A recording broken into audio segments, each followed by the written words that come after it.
following is a presentation of TBS Sports. Coming off a disappointing road trip, home has been sweet for the Braves. 2 key players returned, and their impact was quickly felt.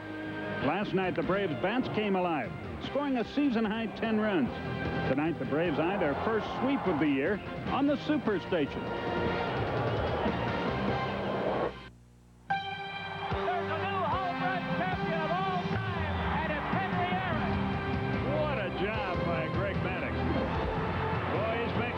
For that MVP. And what Andrew says, Andrew does. It is a slam for Galarraga.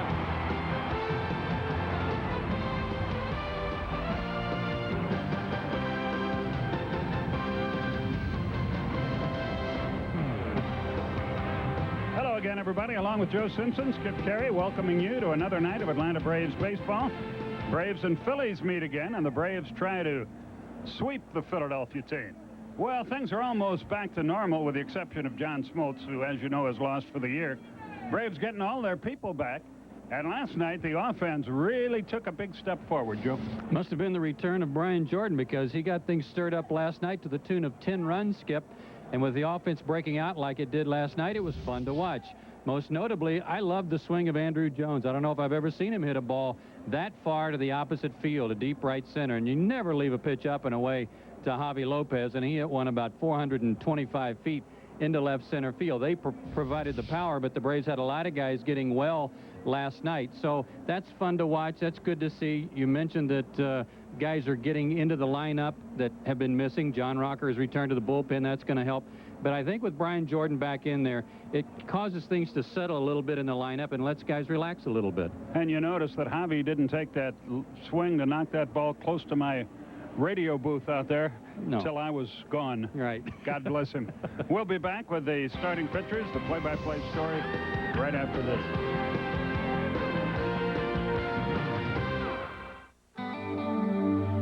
There's a lot more to working in AutoZone than looking up parts or ringing up sales. And it has to do with taking pride in taking care of customers. Like testing an old part before selling a new one. Or simply having what they need when they need it. In other words, it's about taking care of people who take care of cars. And that's what we do best at AutoZone. Hosting a major golf tournament takes a lot of preparation, and no one knows that better than Arnold Palmer. Just ask Susan, his manager. With just one call, Office Depot delivers everything she needs to file dozens of registration forms and stacks of publicity folders. Yet even with all the last-minute details, Susan still finds time to take on an even bigger challenge. 18 holes with the boss. Taking care of business. Office Depot. Taking care of business. I have 48 employees. I have an 8-member management committee. I also have 3 5-year-old sons. I don't need someone else raising questions. I need someone who can give me answers. At Lincoln Financial Group, you tell us your goals, your situation, and your concerns. We'll provide clear, understandable solutions to help you manage your finances. Lincoln Financial Group, clear solutions in a complex world. Braves baseball on the Superstation, brought to you by the more than 2,800 AutoZone stores across America. AutoZone, the best parts in auto parts. By Office Depot, taking care of business one customer at a time with guaranteed low prices every day. By Aflac, without it, no insurance is complete. And by Lincoln Financial Group, clear solutions in a complex world. Welcome back to Turner Field. It's an absolutely gorgeous night for baseball as the Braves go for the sweep over the Phillies. And here's a look at tonight's Neutrogena T-Gel starting lineup for Terry Francona. For the Phillies, they'll have Doug Glanville leading it off. Rob Ducey bats second tonight in place of Ron Gant. Bob Abreu hits third. Scott Rowland, the cleanup hitter, followed by Rico Bronya and Mike Lieberthal. Mickey Morandini is just tearing it up. He is killing the Braves. He has the highest batting average in the history of this ballpark with anyone with a minimum of 50 at-bats. He's on a streak. Alex Arias gets a start at shortstop to be followed by the pitcher Chris Brock. for the Braves defensively tonight. Reggie Sanders in left, Andrew Jones in center, Brian Jordan back for his second game off from the disabled list, Chipper Jones at third base, and then Furcal and Lockhart will work together tonight up the middle. At first base, the big cat, Javi Lopez, to do the catching, and Kevin Millwood on the mound for his fourth start. He has no record, but he probably should have. Maybe even a loss in his first start. You see, it was a rough one. He got no decision there, and he has certainly pitched well enough to win in his last two starts, but unfortunately that hasn't worked out for him either. Still looking for his first win. Maybe it'll come tonight. Umpires for tonight's game, Angel Hernandez behind the plate, Foster, Culpa, and Marsh on the bases. Glanville looks at a strike. 71 degrees at game time. Nothing wrong with that. Glanville to 294 for the year and 4 out of 10 against Millwood. Kevin ahead in the count, 0-2. First inning has been a problem for Kevin so far also.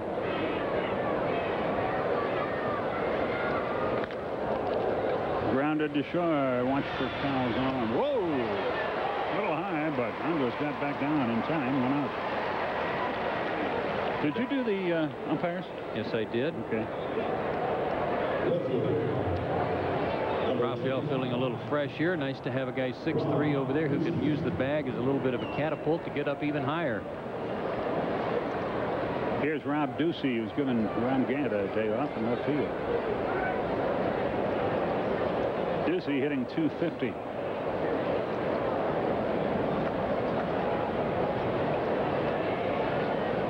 First inning problems for Millwood included 4 runs allowed in his first 3 starts in the first inning and a .400 batting average.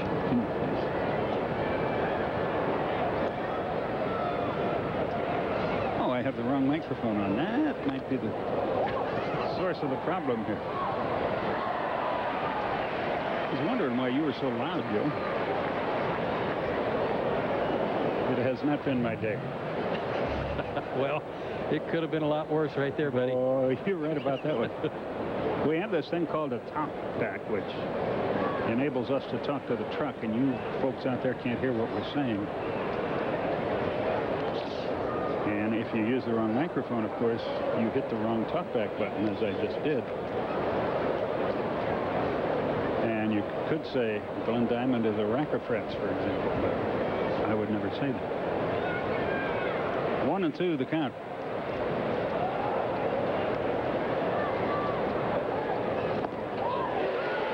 Strikeout number 1 for Millwood. Second out of the inning. Angel Hernandez, our home plate umpire tonight, wants to wish best wishes to a dear friend of his, Carlos Maristani, who is ill down in Hialeah, Florida. He's very instrumental in youth baseball there, and Carlos, Angel really thinking about you, and we all are. Get yourself well. Involved in youth baseball, everybody's pulling for you. Bobby Abreu, the batter, he has not had a good series here. 0-1 the count. He's down to 295 on the year. When he came to town, he was hitting 343.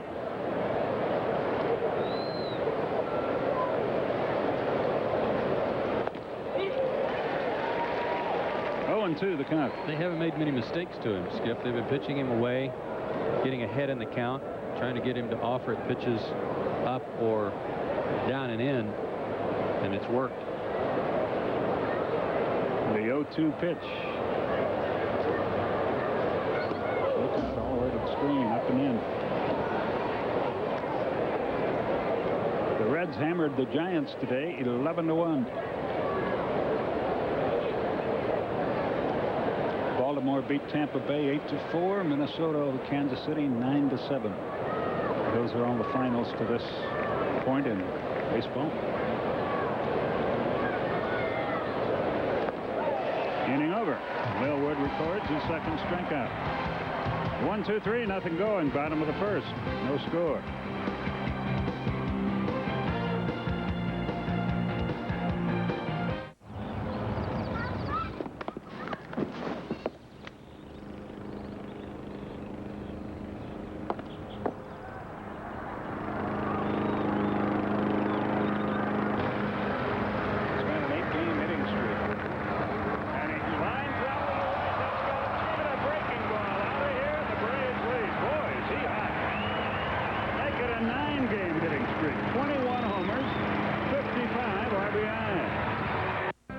Aaron's, it always costs less, a whole lot less. Take this Kickin' Sony surround sound rack system. Aaron's guaranteed lowest price is just $109.99 a month for only 12 months. What a price! Complete with 5 speakers, 5-disc CD changer, dual cassette remote control, and Dolby Pro Logic. Just 12 payments of $109.99 for one awesome rack system. You don't need credit. You own it much sooner, and you get the guaranteed lowest price. So why pay more? Call Aaron's. Introducing VHICS.com. VHICS knows what experts say about the SUV you want. VHICS knows prices for every car in the market. VHICS knows where to find the car with the exact options you're looking for. Fact is, if it's about cars, VHICS knows the answer.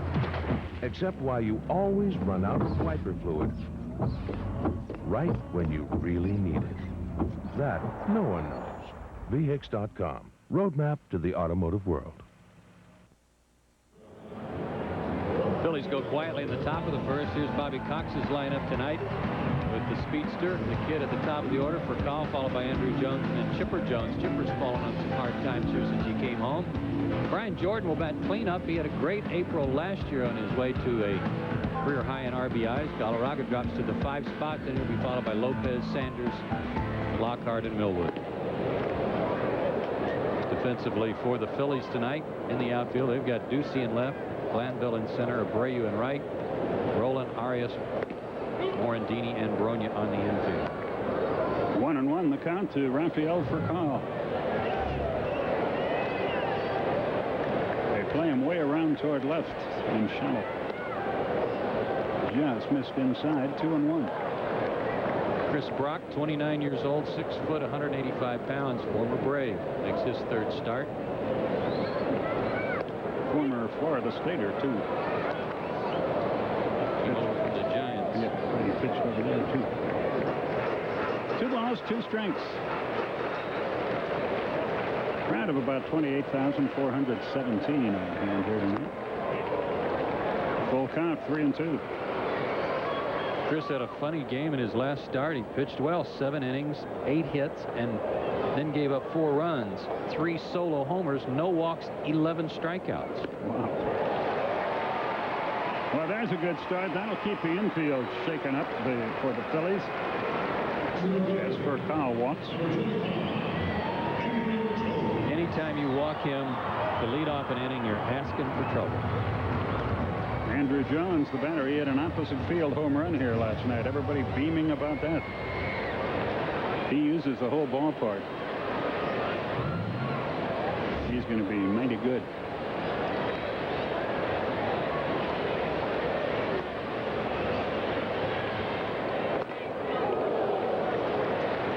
Oh, and 1 the count. Talking to Merv Rettman before the ball game about it. I said, I don't recall seeing Andrew hit a ball that far to the opposite field. He said, I don't recall ever seeing anyone hit a ball that far to the opposite field. Boy, Harvey must have really smoked his, huh? A ball and a strike. Up and out over the plate, that's right.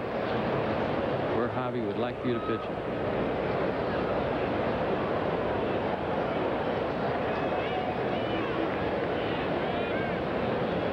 Brock has an excellent curveball. Just got to look at the defensive alignment for the Phillies. Their scouting report obviously says Andrew Jones does not hit the ball on the ground to the right side. Look at the hole over there. Even though he's batting second, I really don't blame him. This worked for a double play in game 1. He hit into a 4-6-3 double play. Morandini playing right where he is. And that was very close at first base that time.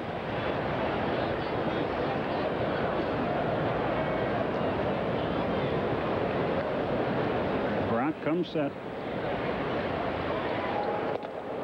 Right in there, 1-2.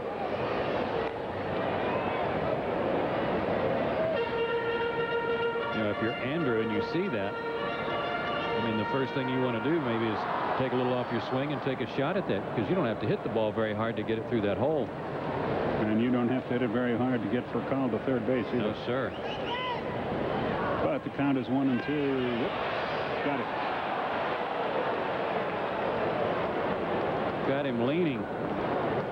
Brock had shown him a good enough move that he needed to be careful, but he got caught taking that extra step. Hopping, as a matter of fact, and leaning, and good call. Yep. Couldn't change his direction. 2 balls, 2 strikes. By the way, Pat Burrell, the kid from Miami that the Phillies are so high on, #1 choice in the draft a year ago. He's at Scranton Wilkes-Barre, first to pitch. Full count, 3-2. And he's off to a terrible start. He's hitting .184, but that doesn't bother the Phillies at all. They think he's going to be special. He's got a nice swing.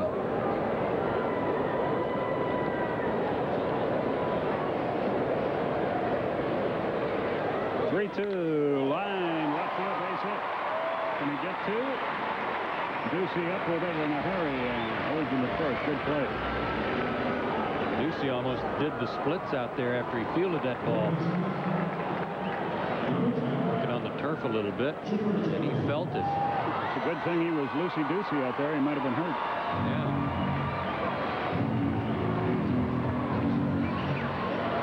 What's this? Ew. I think he had his glove down near the ground where he could brace himself a little bit. Here's Schiffer. 273, 3 homers, 10 RBI.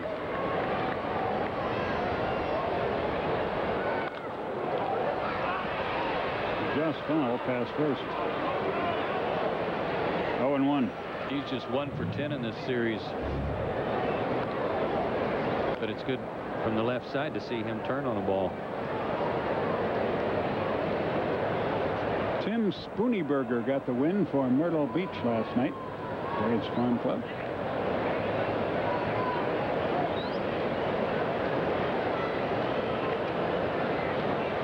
It's a neat name.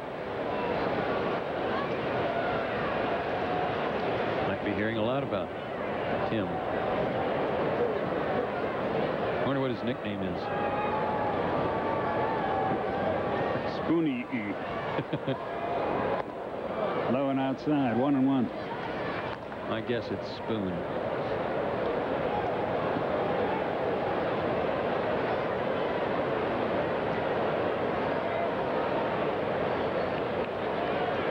One and one the count.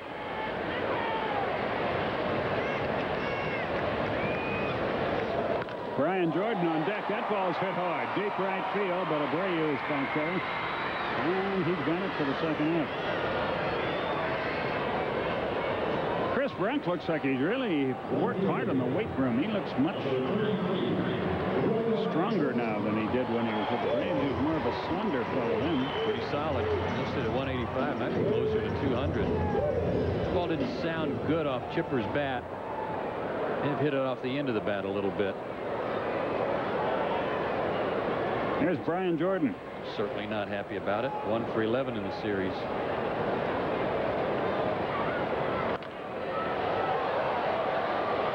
The count. That was a close game last night until about the 8th inning, really, but a play Brian made out in right field really seemed to crank the Braves up. Saved a couple of runs, made a nice diving, sliding catch in right field. And as a result, banged up his knee a little bit, but he's going to play. Got hit by a pitch, too, didn't he? There's that catch out in right field. Nicely done, and a nice return for him. He also had a base hit. 0-1 the count. Has a pitcher ever picked all 3 runners off base to end an inning? Like giving up 3 straight hits and then pick 3 guys off? I'm going to guess that it has. Phil will look it up for us and let us know right away. You did not just make a friend out of Phil. Apparently. Inside, runner goes. Terrible throw. Holy smokes.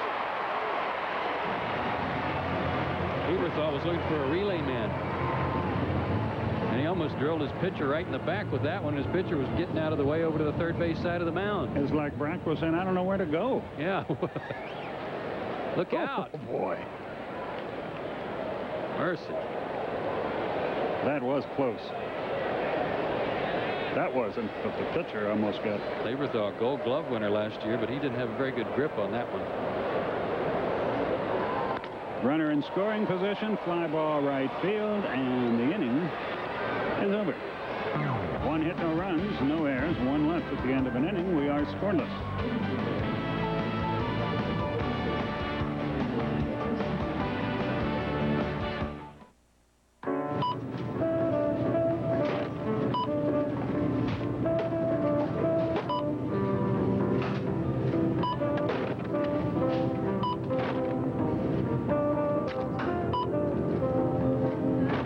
Michelob Light has a smooth, satisfying taste you won't find in an ordinary light beer. Have a nice day. Beer or Michelob Light. For friendly advice and great savings on your DirecTV system, stop by Circuit City today. You'll get free professional standard installation, a $200 value, when you buy a DirecTV system at Circuit City and subscribe to Total Choice programming. The whole family will enjoy Total Choice with over 95 digital quality channels, including 31 music choice channels. It's all going on right now at Circuit City. 30 years ago, John Sullivan lost his father. Now, they'll reconnect in the past. This is Frank Sullivan. Dad, is it really you? It's me, John. For a chance to change their future. I don't know how this is happening, but you're gonna die tomorrow. If you'd just gone the other way, you'd be alive today. Oh, my God. What's going on? Are you still there? Frequency. Hello? Rated PG-13. Special preview April 22nd. This copyrighted telecast is presented by authority of the Commissioner of Baseball and may not be reproduced or retransmitted in any form, and the accounts and descriptions of this game may not be disseminated without express written consent. You do any disseminating, boy, you're in big trouble. That's what that all meant. And we go to the second inning. Scott Rolen leads it off. Rolen, Bronya, and Lieberthal, the first 3. In inning number 2.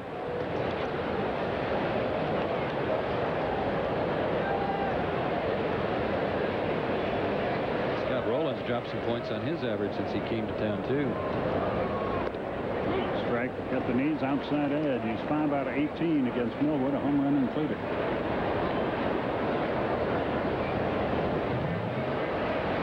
Came into the series hitting .286. Ball right field. Jordan dances around a little bit. 1 out.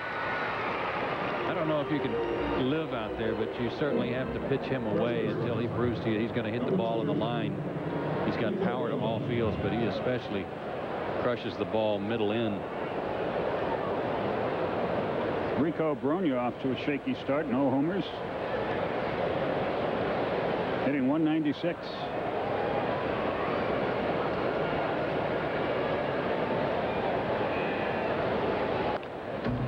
Cut, foul back, 0-1. You know, it's good to see a kid like Kevin Millwood. He's won 18 games the last 2 years, but as a person, he hasn't changed 1 iota. He's still the same polite, nice young man he was when he came to the big leagues.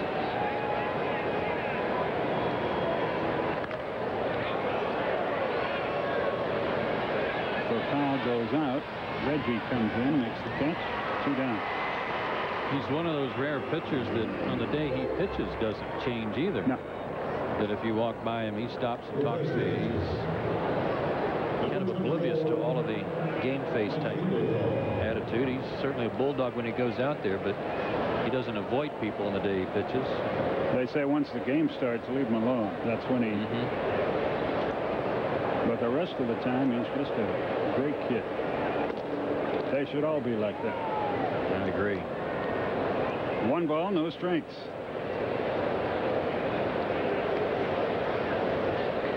Look briefly there at his wife, Rena. He and Rena are expecting their first child.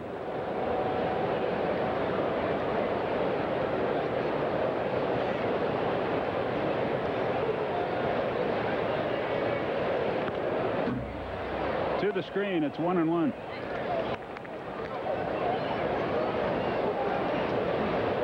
Diamond, our producer tonight. Dan Reagan, our director.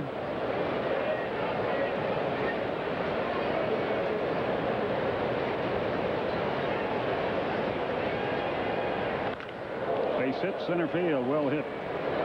Lieberthal is aboard with 2 out. Lieberthal had an odd injury for baseball players back in '98. He missed from late July through the 1st of September with a stress reaction in his pelvic area, where he was not able to play at all. And the year before that, or 2 years before that, had some knee troubles. And it really wasn't until last year that he played in as many as 145 games and hit 300, had 31 homers.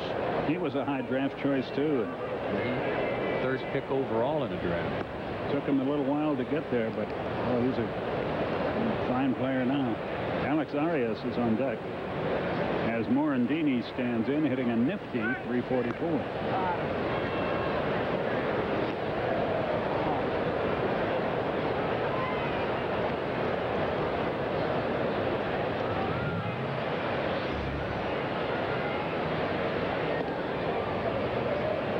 There are those numbers for Morandini here at Turner Field.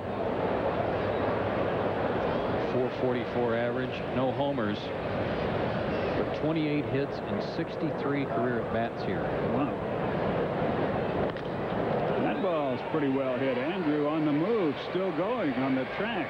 Hauls it in, and the inning is over. If he pulls it, he's in business, but he was unable to. 1 hit, no runs. No errors, 1 left. Go to the bottom half of the 2nd inning. No score in the ball game.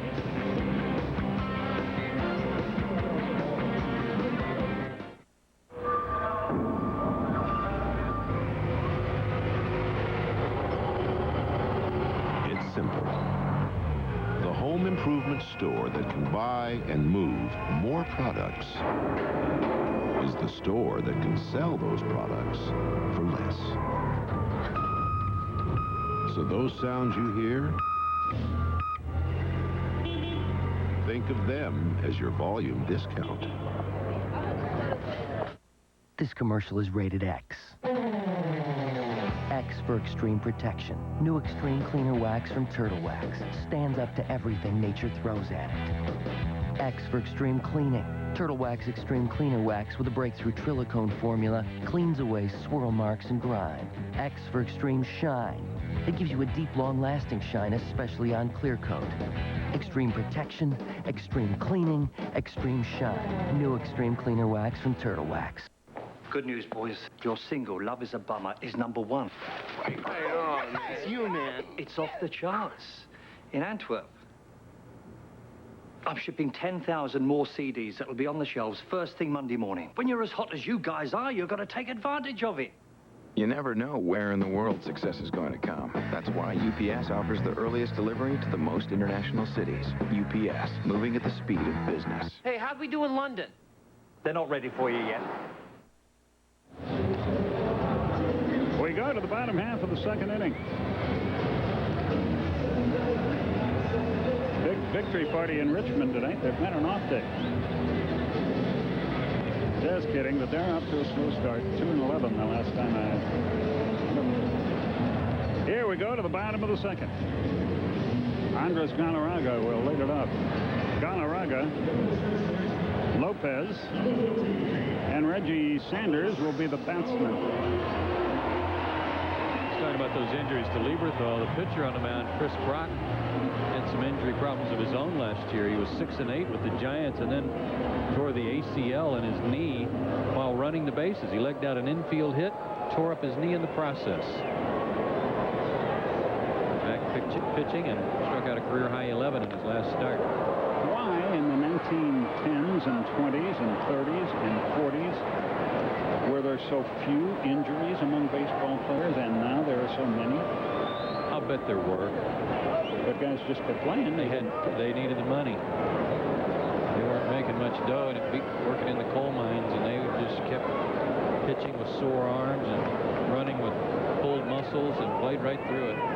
Well, I watched some of those guys play in the 40s, and it seemed like they never missed. Really? Yeah. How many teams were there then? 16? Yeah. A lot of competition. competition for jobs. A zillion minor league teams. Right. That's another reason. Well, hit center field. Glanville gives it a look. 1-0 Atlanta. Number 5 for the Cat is 14th RBI.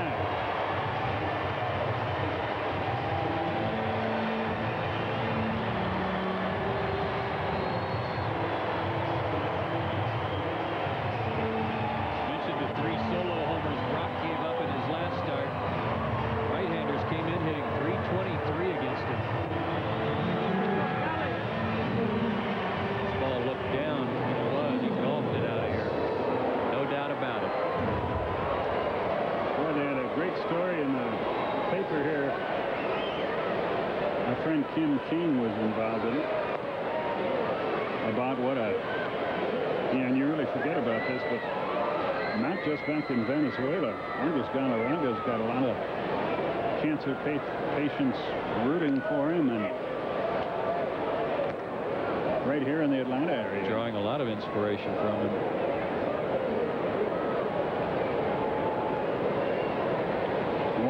Atlanta.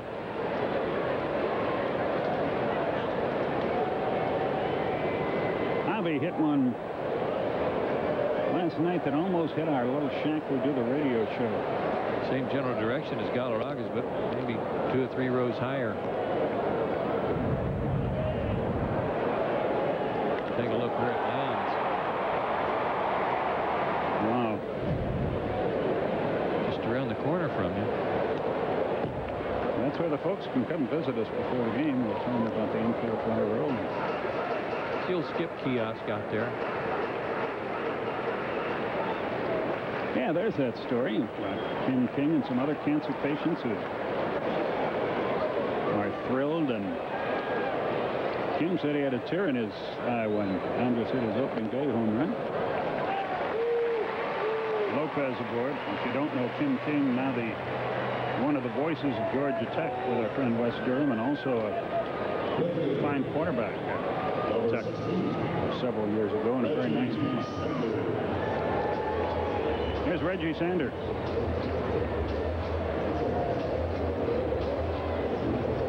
Phillies are already on a fast pace for home runs allowed. They've given up 19. Braves have given up 15.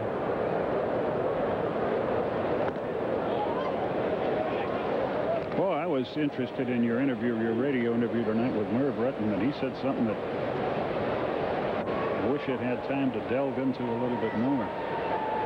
When he said, you got to have 5 guys go. Mm-hmm. That's really, I've never heard that expression before. And generally speaking, if you've got more than 5 going, you're on quite a roll. Like say, like the Yankees are on right now with their winning streak. There's no way you can lose.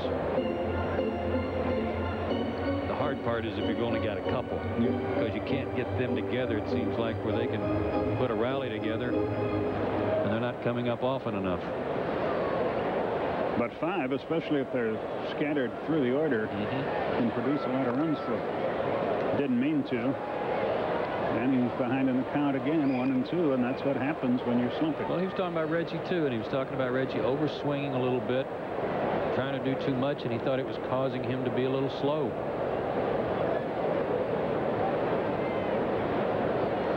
But I like what Bobby's doing. It's early in the season, and Bobby Cox is not sitting Reggie down just yet. He's giving him a chance to work through this. It would have been easy, I think, to leave Bobby Bonilla out there. Well, you know, that's plan B. If Reggie doesn't get it going, it's a reassuring feeling to have Bonilla handy. But this guy's hit before, so you figure he'll hit again. I think that's Bobby Cox. Of all the good things he does, his patience is perhaps his... I know this. He's more patient than I would be if I had his job. 2-2 the count. 1-0 Atlanta on a Galarraga circuit clock. I think it's so easy in this game to just have knee-jerk reactions to any slowdown that you face with any player. Guy 2. Guy's a bad start. Man, what's wrong with him?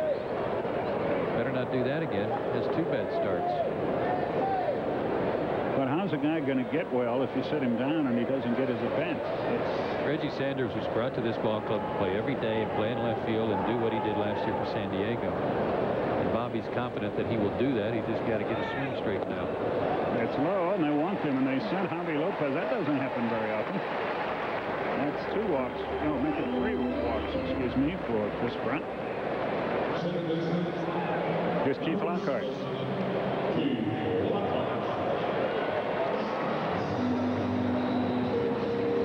Keith at 200 for the year. He gets a few swings tonight. Angel Hernandez to break up the meeting on the mound.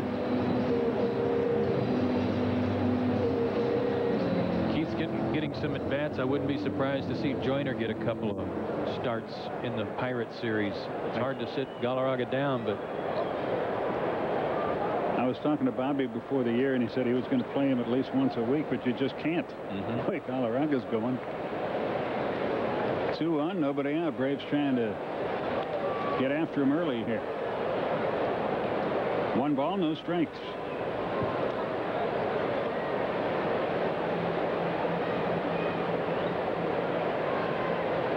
I think Keith is as smart a hitter as there is on this ball club in the way he anticipates pitches. I'm not saying he's a guess hitter, but he knows the pitchers well enough to anticipate what they like to throw when they're behind in the count, what they like to throw when they're ahead.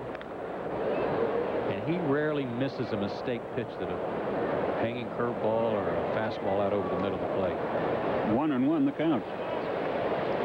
2 on, no one out, a run in. The Pirates in town tomorrow. And our old pal Brad Klontz just got called up today, so he'll be with the Buccos when they get to town. Into left field. Is it going to stay up? Yes. Boy, and he snoked on that. Ducey almost lost that thing. 1 out. And then threw about a 90-foot short hop bullet into Alex Arias. I think he just wanted that thing out of his glove as quickly as he could get it. He's looking at Alex like, yeah, I'm sorry about that. This thing was burning a hole in my glove. Whoa. Almost squeezed it out. And then a laser. Look out, Alex. There is the thing. What in the devil are you doing? Here's Millwood.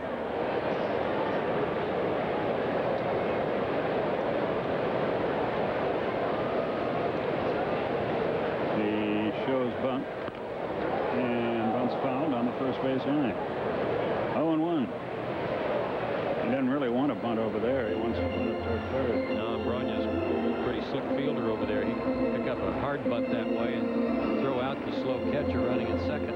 Now, this is another advantage to having a left-hander playing first base. He can make that throw without having to twist all around to get set to throw to third base. If you bunt it hard his way.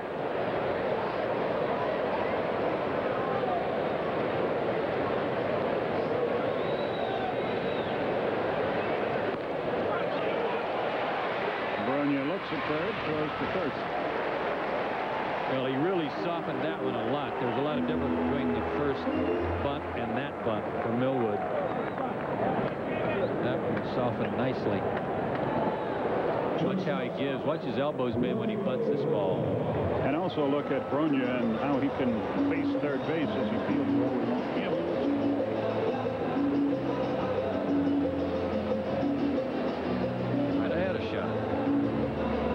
That hubcap that keeps running through the picture. Oh well.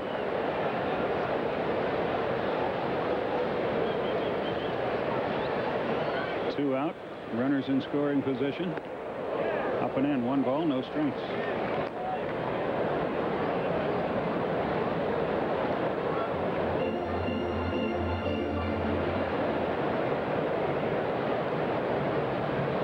Keep pitching him in, trying to jam him a lot. See if they stay in there. 1-1 the count. Furcal walked and was picked off his first time. Base hit here would plate 2.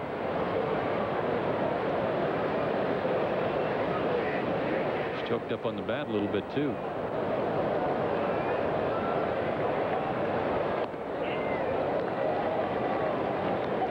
It seems to me when Chris Brock, when he was with the Braves briefly, got into some trouble, it was when he had trouble with curveball.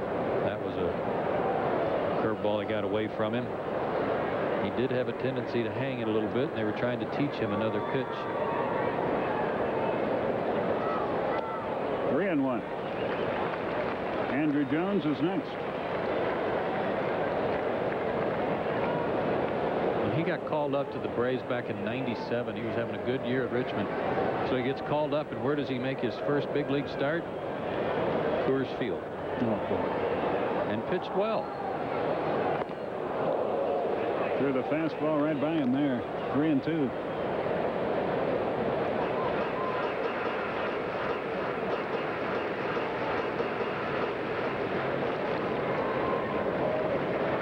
The payoff pitch.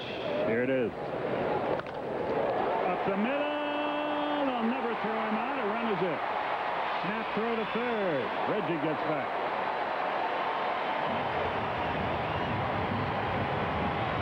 It'll be a single for Furcal. He drives in his second run of the year. Looks like a pitch he fought off, too. Let's see if it's in or out. No, he's running away from him. My mistake. Chris Brock, had he been able to react a little quicker, would have saved himself a run. Good play by Morandini, not even looking at the runner racing to first. They're on the corners with 2 out. Will Furcal run?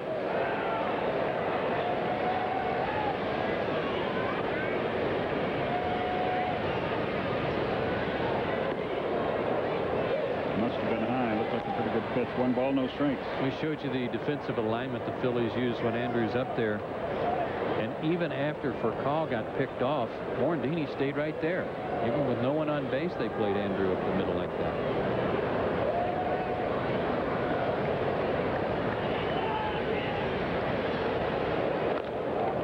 Swinging bunt down the third base line, but it goes foul. They'd have never thrown him out either.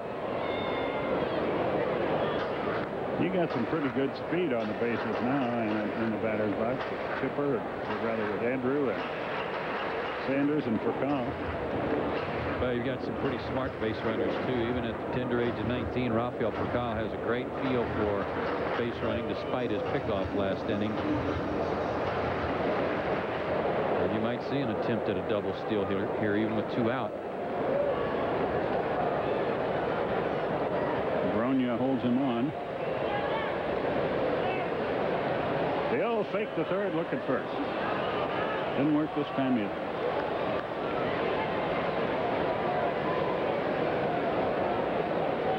I saw that work this year with Sammy Sosa. Andrew, what's his name? Second baseman for the Cubs.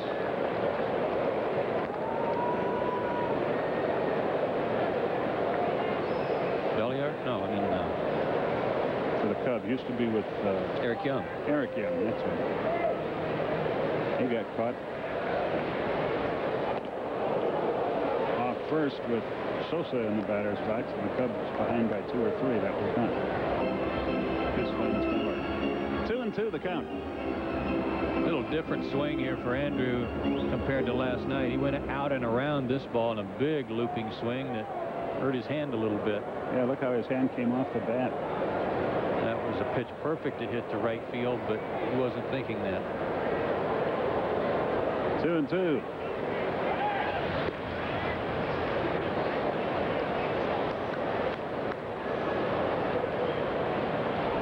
He's had a good series, but a nice single to right would be good here. Couldn't hurt. Struck him out, inning over.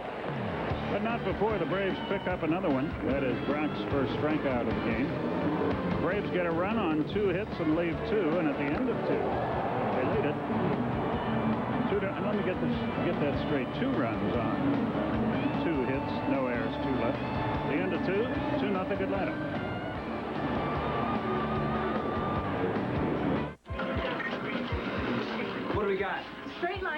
Give me 300 now. Clear. There's a better way to toast a sub. Quiznos oven-baked classics. Been a long day. Do you stop at Red Roof Inn where there's always a friendly face? Or take your chances somewhere else? Hi. I'd like... Could I just... Busy.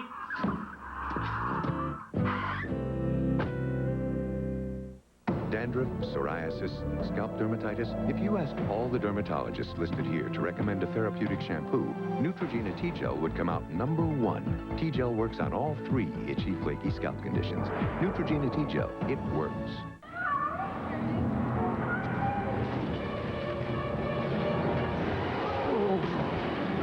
Axe, $60. Platter, $40. Tuxedo, $400. Losing yourself in a movie, priceless. There are some things money can't buy.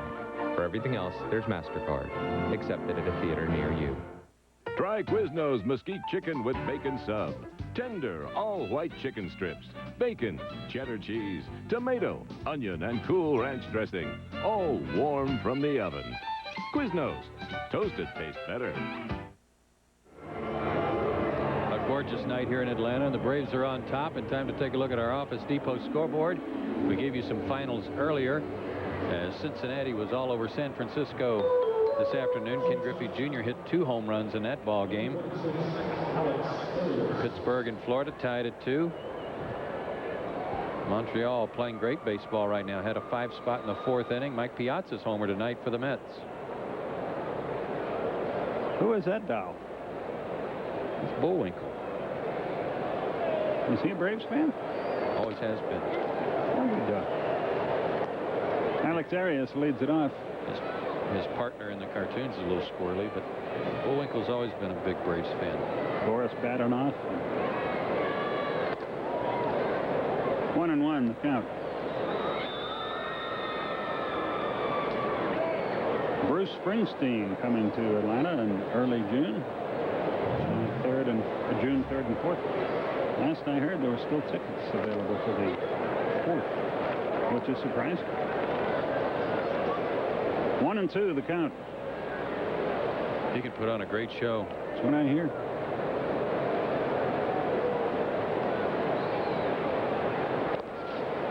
Breaking ball too far outside. Yeah, there's a little subtlety right there that you don't think much about. Been easy there. Would have been easy for Javi just to let that ball go and not think about it. But with 2 strikes on the batter, there's always that chance he might swing. So he's got to make sure the ball doesn't get by him and allow him to reach first. 2-2. Looped foul and out of play. Tran from Chambly, Georgia, makes the play down there. Let me ask you a question, Skip. Who do you think had the best pinch hitting average in the National League last year? What team or what player? What player? Ground ball to short. Whoop. See how they score it. I don't know if he could have thrown him out anyway, as softly as that ball was hit. He might have been better off charging it. They'll probably give him an error, but it was also a tricky hop that came up on him. No, actually hit him right in the heel of the glove. I think that's an E6. And it is. Well, since he was batting, I'd say Alex Arias. Yeah, how about that? Otherwise, no, I would have never guessed. He hit .545 last year, 12 for 22 as a pinch hitter. Here's Brock, and you figure him to bunt. Chipper is in on the grass.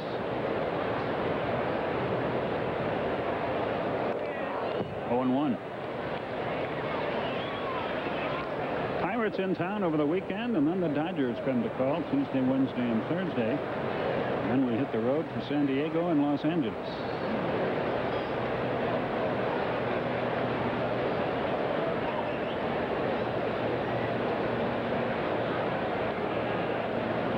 The count. Good bunt. Now Javi's got him. Did he come off the base? No. That's what they're arguing about out there, is that he did. He deadened that one too much. out in front of the plate. What was good here for Hobby is that he didn't have to chase the ball down the line. He just came right out of the chute, had his momentum going right towards second, had a lot on the ball, and a good stretch by Furcal here to get the throw. Tell you what, he came off the base, but he tagged him anyway. Yeah. Good hustle by Reggie Sanders, who had hustled in from right or from left field. But Chipper charging. Reggie came in to cover third. Chopper to Chipper, goes to second. Out there, double play. I never thought they'd get Glanville, but they do, and the inning's over. I'll be darned. No hits, no runs, and air, nobody left. Go to the bottom half of the third inning. 2-0 Braves.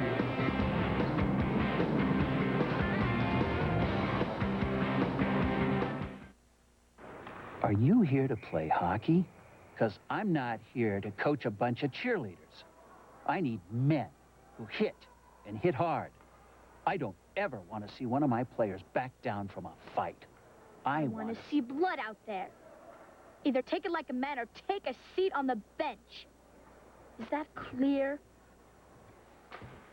As adults, we need to be careful about the lessons we teach.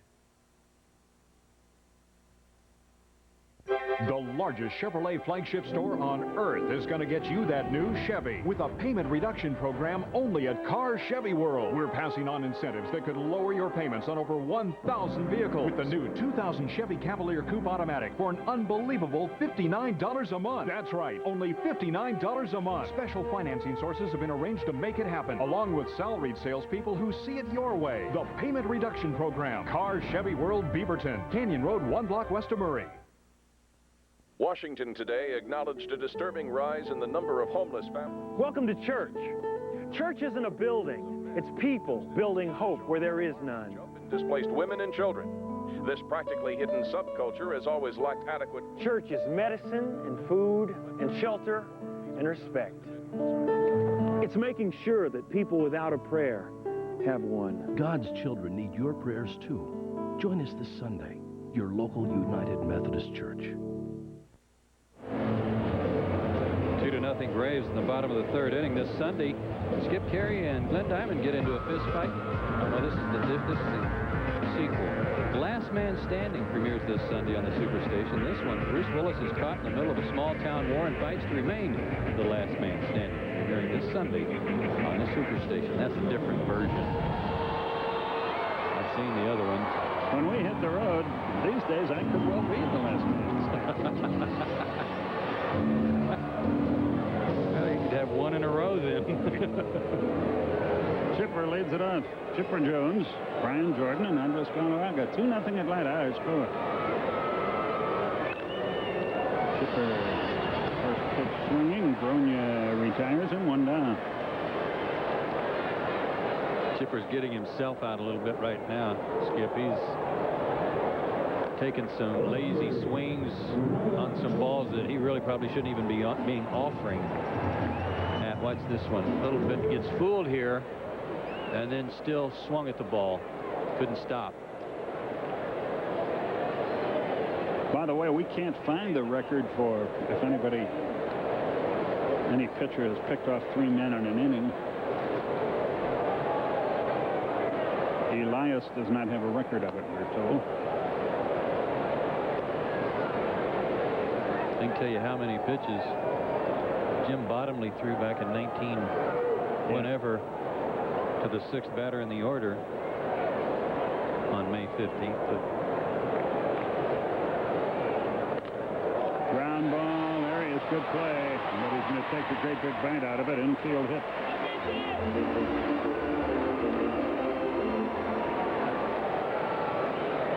No chance at all for Alex on this one. And pitch out away from Brian that he pulls deep in the hole. Did a good job just to get leather on it. Through the Braves' first 15 games, tonight was just the 6th time that they have scored first in the game.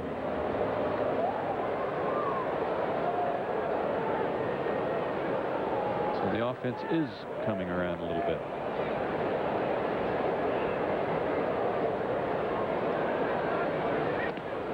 Galarraga now 3 out of 4 against Brock. 2 of those hits home runs.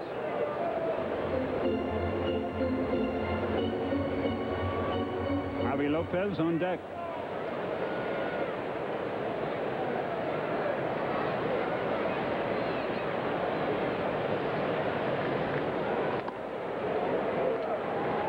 Nothing happened with that pitch.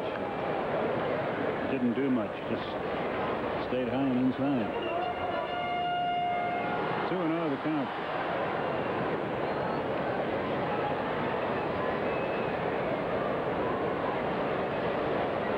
Having to work extra hard. That strike to ball ratio for Millwood.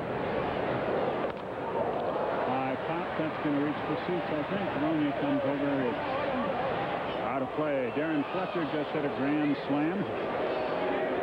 And Toronto is hammering Anaheim again, 11-1. Kent Merker gave it up, the former Brave. Saw Eddie catch that foul ball that rolled into the dugout there, and he was having some fun with it, shaking it next to his ear. Tell the folks about that great phone call you got tonight on the radio show about the baseballs. Oh, that was neat. A guy who says that I have no reason to disbelieve him. Says he worked for Rawlings and was in the baseball making department.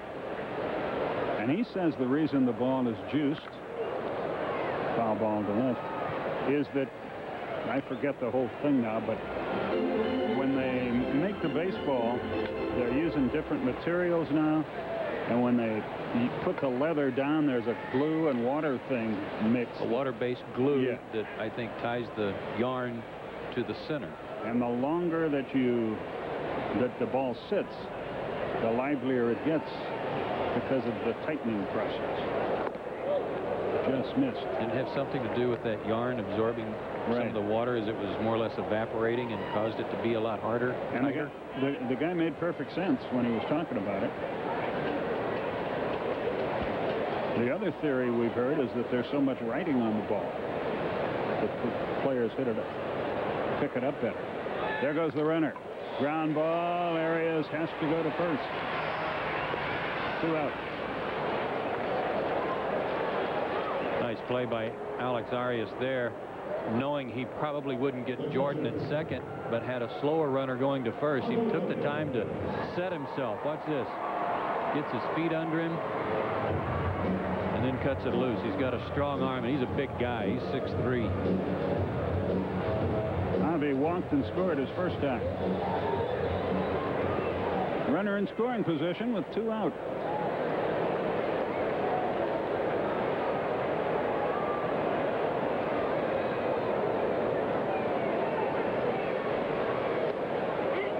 Breaking ball, strike.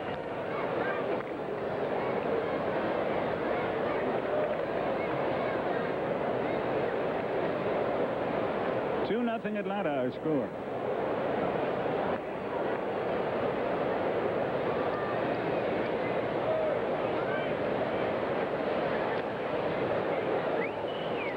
The girls from Alpha Omicron Pi Choral Singers at the University of Georgia did a great job on the anthem tonight. Yeah, they're all dressed in their pretty red dresses and sounded great.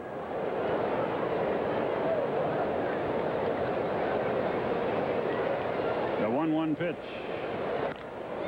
Out in front, bounces a foul. I had something interesting the other day. One of my neighbors trying to cross some old clippings they'd saved, and I think on the back of a wedding announcement or an engagement announcement for one of their relatives, they happened to notice on the back there was something from the Fernandina Beach paper, the News Journal in 1967. It was announced in there that John Sherholtz, an administrative assistant for the Baltimore Orioles, had spoken to the Kiwanis Club. I brought that to John tonight. You better get a kick out of it. Javi didn't get a kick out of that. The inning is over. 1 hit, no runs, no errors, 1 left. At the end of 3, 2-0 Atlanta.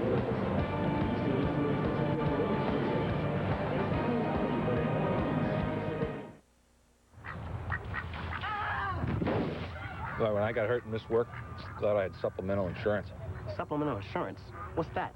Aflac. Well, even best insurance doesn't give you cash to cover things like lost pay, other expenses. This does. What does? Aflac. Shouldn't ask about it at work. Really? And what's it called? Aflac. Aflac. Without it, no insurance is complete. Aflac. The 15 years ago, I gave John his start. I ordered the first Papa John's pizza. No, it was me. I said, John, this pizza's got great stuff on it. Join our celebration. Get 2 large one-topping Papa John's pizzas for just $12.99. Get it straight. It was me. I said this sauce is special. Me. Hey, wasn't it you that ordered the first pizza? Well, I am your mom. Get 2 large one-topping Papa John's pizzas for only $12.99. It's our way of thanking all our loyal customers.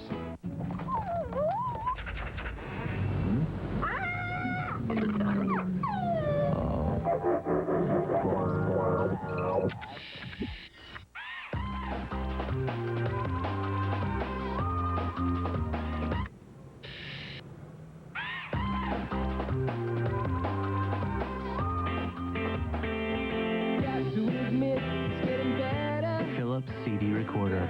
Burn your own CDs. We played 3 innings, and the Braves are still up 2-0. Time for the Aflac Trivia question tonight. I think Phil's gone soft on us. Who's the only pitcher to win a Cy Young Award for a team that finished last in their league? You got to be a pretty good pitcher to win the Cy Young if your team is last. I'll give you the answer in the bottom half of the 4th inning. And we'll give you a little hint. Yet another left-hander that didn't want to talk to the press. There's a well-hit ball.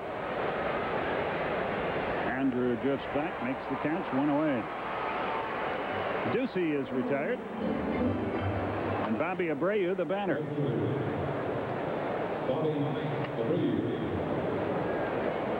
Abreu struck out his first time. He's 8 out of 17 in his career against Kevin Millwood.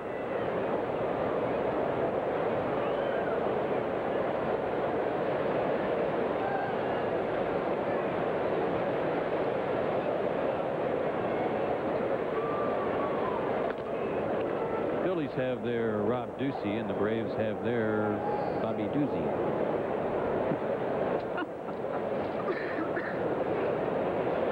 Ducey and Ducey. Off his chest. Galarraga wins the race. 2 down. That ball came up on him a little bit, but he handled it nicely.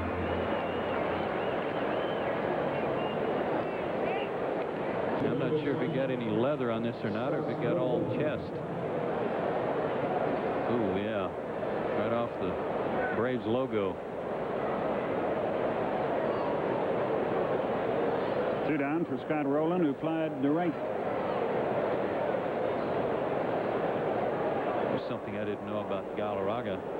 Looking at some stuff on him tonight. Took me a second to find it. But about his age and being...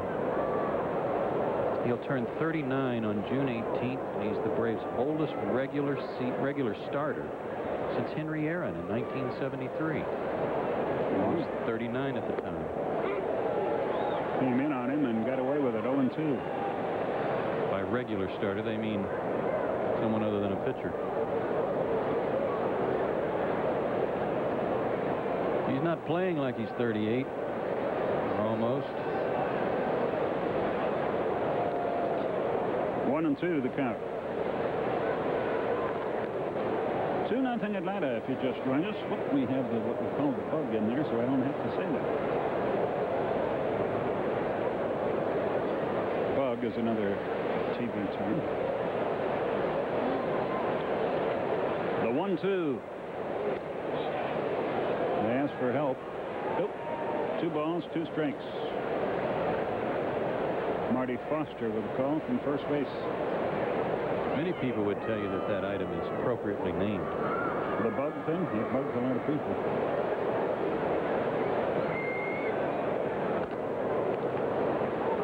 Full count, 3-2. Bronya would be next, but there are 2 out in the inning. Just be careful here. He's going to hit it hard somewhere. Make it to right center. They're going to move outside. Have it to do all over again. Still 3-2. Boston and Detroit rained out tonight. That means, but the Detroit hitters are really sorry about that. Yeah. They would have had Pedro Martinez. already been shut out 4 times at home this homestand, haven't they? I'm sure they're all lined up waving goodbye to that Boston toss. It's 2-1, folks. That's why you don't throw that ball in there. Doggone it. He just threw a 92-mile-an-hour fastball away, and the best he could do is foul it off. There's really no better pitch in baseball than a well-located fastball, but that looked like they tried to trick him inside with a breaking ball, and you saw what happened. Well, there was certainly no doubt about it. He got all of it. Yeah. Hobby set up outside. No breaking ball there. It was a fastball in, but not in enough. Yeah. So it's 2-1. That's a little different. If you're trying to go to a certain spot and you miss, that happens a lot. I thought they'd gone to a different pitch. Rolen hit 4 homers against the Braves last year. And he has hit 1 prior in his career against Millwood. Bronya rips one to right. So 2-out trouble for Kevin Millwood. And Mike Lieberthal, the batter. This guy's got a short swing. Watch how quick his hands are through the zone here on a pitch. Pretty good fastball. Stayed back. And just let the hands swivel really around his body. That was pretty.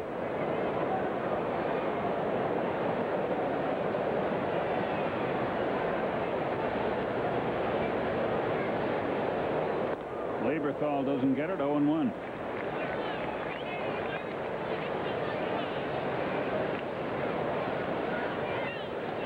I think Kevin would just like to get a record, almost any kind of record. He's been 0-0 for a long time. No L's, thank you.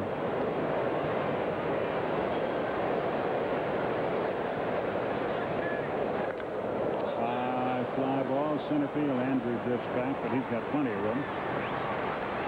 And the inning is over. 2 hits, a run. That was the last by Rolen. No errors, 1 left. We go to the bottom half of the 4th inning. 2-1 Atlanta.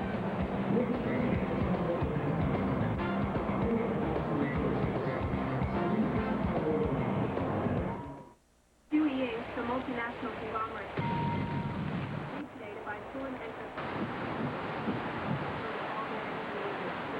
In Kansas, Oklahoma.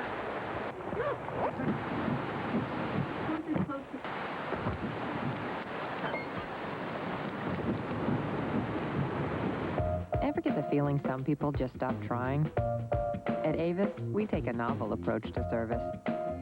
We give it. There's a lot of reasons why so many people who take care of their cars turn to AutoZone each week. The low prices on the replacement parts they really need, and the large selection of the things they simply want. But most of all, they come to AutoZone because of the helpful, friendly people who work there.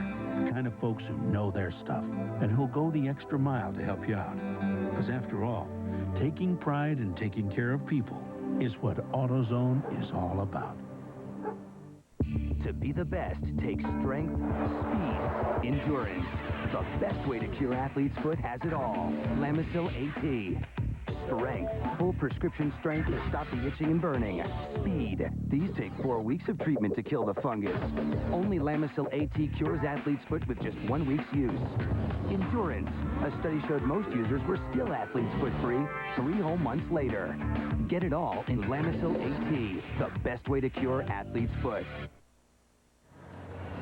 2-1 now. Braves on top. Time for the answer to the Aflac trivia question. The only pitcher to win a Cy Young Award for a team that finished last in their league was Steve Carlton back in 1972.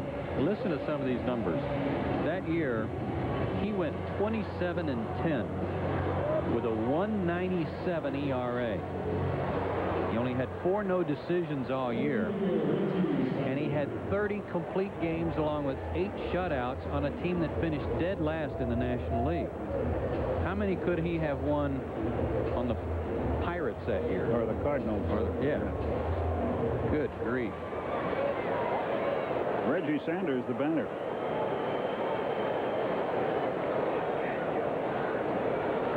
Chris Brock goes to work. Sanders, Lockhart, and the pitcher do here. There's also a note here that Roger Clemens won it in 1997, and Toronto finished last in the AL East, but they did not have the worst record in the league, like the Phillies did in '72.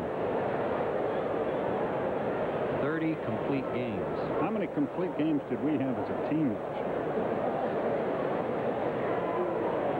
I'll bet no more than 10. Or the Phillies, for that matter. Yeah.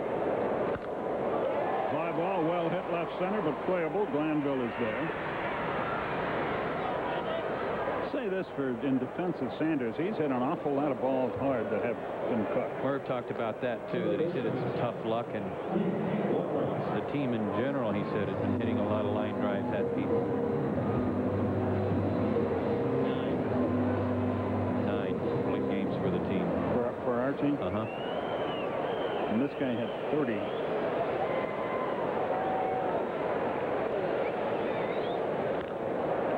It's amazing. 0-1 the count to Keith. That's got to go down. That's got to be right in there with some of the all-time seasons for any pitcher. Gibson's earned run average of 112. Yeah. That's got to be right there. To have played on such a bad team. The thing I don't think I mentioned is that they only won 57 games as a team. He won 59 games. And he won 27. I forget the fellow's name. A little looping pop fly. Rolen will get it. 2 out. But their strength and conditioning coach, the Phillies. Mackey something. No, I don't think so. But he taught Steve Carlton a bunch of these karate-like moves. I don't know. And I think Terry Mulholland got into the same thing with the same guy when he was with Philadelphia.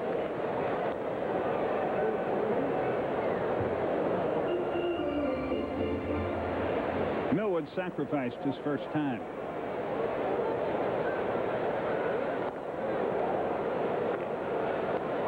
And he's not getting cheated this time. No.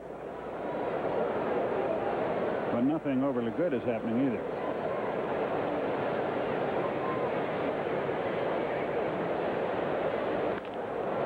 Look out, folks.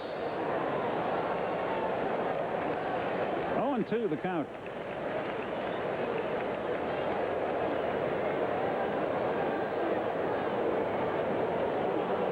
Complete games. Man. No. Yeah, he did have 30 complete games.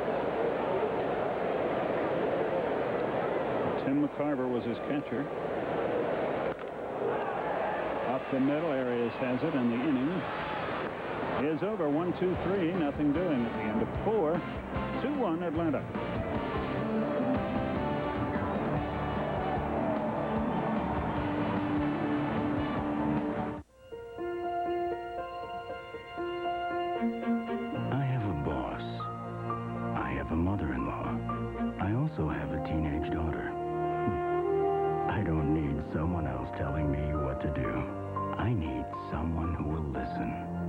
Your goals, your situation, and your concerns. We'll provide clear, understandable solutions to help you manage your finances. Lincoln Financial Group. Clear solutions in a complex world. Dandruff, scratching, itching. Use Neutrogena T-Gel Stubborn Itch Control with cooling menthol you feel on contact. Unlike self-control, it works. Ask any dermatologist. For friendly advice and great savings on your DirecTV system, stop by Circuit City today. You'll get free professional standard installation, a $200 value, when you buy a DirecTV system at Circuit City and subscribe to Total Choice programming. The whole family will enjoy Total Choice with over 95 digital quality channels, including 31 music choice channels. It's all going on right now at Circuit City. It's rising, it's baking. It's the new bread at Subway, baked fresh daily. Try it on your favorite sandwich. After all, if the bread tastes better, the sandwich will too. Subway, the way a sandwich should be. Braves baseball on the Superstation, brought to you by Circuit City. Answers in every department, low prices all over the store. And by Subway, the way a sandwich should be.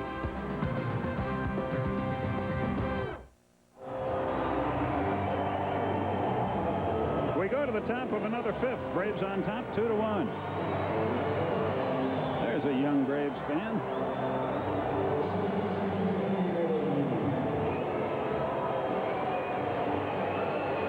So it looks like my twin grandchildren down in Orlando.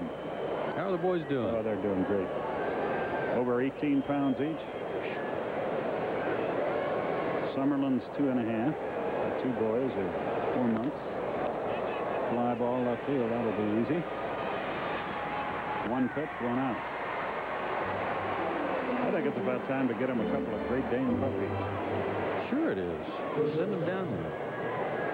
There's the sage of the Braves right there. We showed him earlier, Bobby Dews. He is such a crack up. We all love him. Today, the Braves had a meeting about nutrition and diet, what they should be eating, what they shouldn't eat to enhance their performance. Bobby came out of the meeting. He said, I got some bad news. I said, what? He said, I just found out I died 3 days ago. That sounds about right for Doozy. Alex Arias, the veteran, reached on an error his first time. Yeah, the whole dugout in stitches. He's one of those guys that looks at life just slightly differently. You know, it's sort of off kilter and it's hysterical.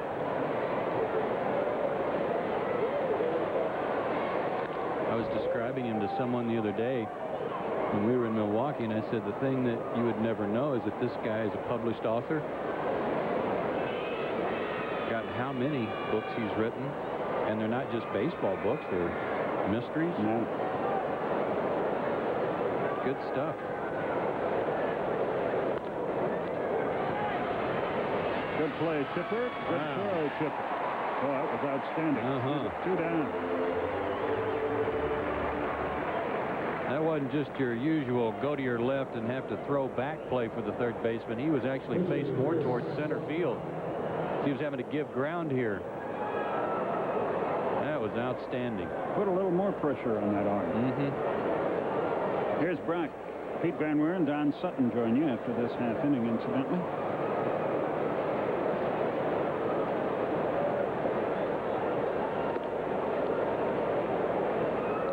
One ball, no strikes.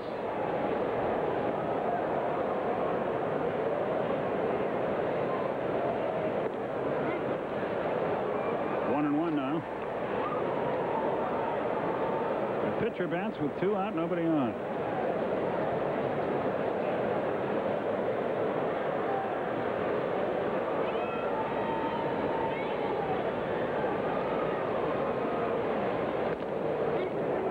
One and two to count. Boy, it's a quiet crowd tonight, isn't it? Comfortable crowd, too. Yeah. Let's get the wave going or something. Don will be over in a minute. Get that permanent wave going. The 1-2. Well, hit left field. That ball's got a chance. That ball is gone. On a 1-2 pitch, Chris Brock hits a game-tying home run. Unbelievable. Can you believe that? And he hit the daylights out of it. Look at their dugout. These guys can't believe it.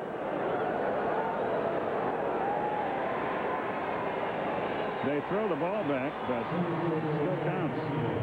Former Brave Paul Bird there to greet him.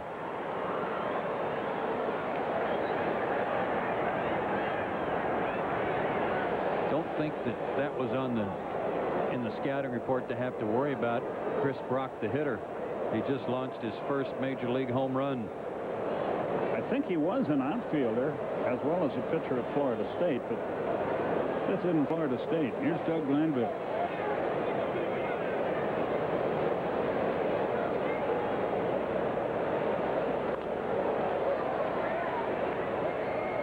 The count.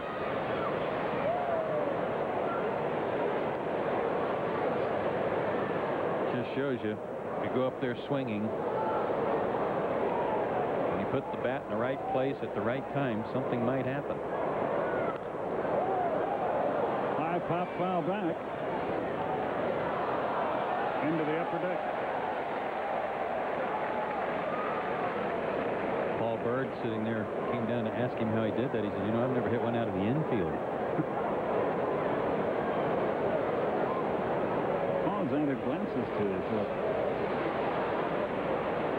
1-2 the count.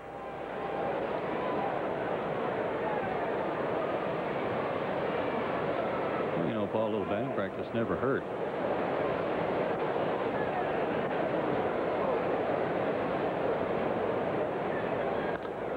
Ground ball. Chipper a good play. Fast man running. Got it. But the Phillies tie it on a home run by the pitcher. 1 hit, 1 run, no errors, and no one left. We go to the bottom of the 5th, all tied, 2-2.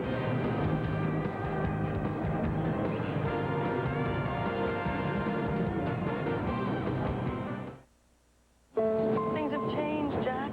What do you mean? Never laugh anymore. Of course we laugh. Oh, Jack. Do you remember the time at Wendy's? We had those Monterey Ranch chicken sandwiches. Those are good. I've never seen you so happy. That was over a year ago. Well, get happy again because Wendy's Monterey Ranch chicken sandwich is back. With a whole breast filet Monterey Jack and ranch dressing with bacon, you can't help but feel good. The love is back. Wendy's Monterey Ranch. 30 years ago, John Sullivan lost his father. Now, they'll reconnect in the past. This is Frank Sullivan. Dad, is it really you? It's me, John. For a chance to change their future. I don't know how this is happening, but you're gonna die tomorrow. You just gone the other way. You'd be alive today. Oh, my God. What's going on? Are you still there? Frequency. Hello? Rated PG-13. Special review April 22nd.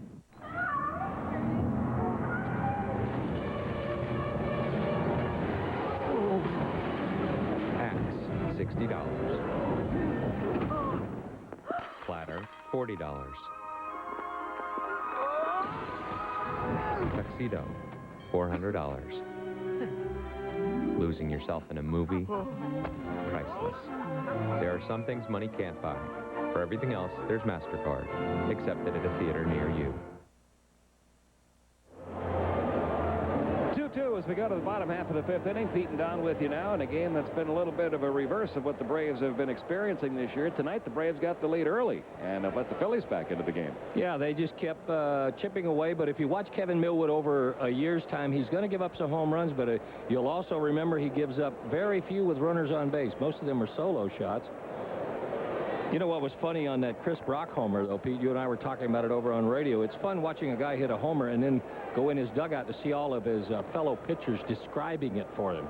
And trying to look so nonchalant about it like it happens all the time. Oh, sure, yeah. That's my first, isn't it? You know what he'd love to do is just go out in that field and jump up and down and yell. 1-1 to Furcal, who is 1 for 1 tonight with a walk and a single. Fly ball, right field, not deep. Abreu toward the line. 1 out. Brock settling down on the mound as well. After a struggle the first couple of innings. First 2 innings, he gave up 2 runs, 3 hits. He walked 3, stranded 3 runners.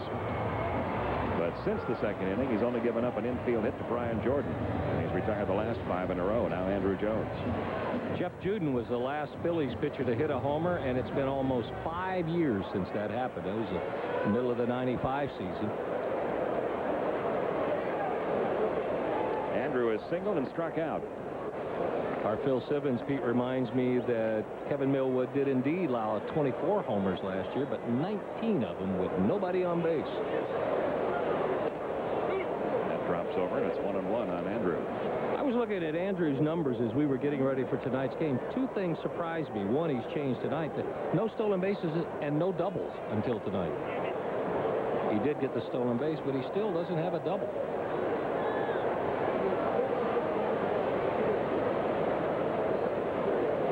Has 14 hits this year, 11 singles, 3 homers. On the ground at third. Rolen.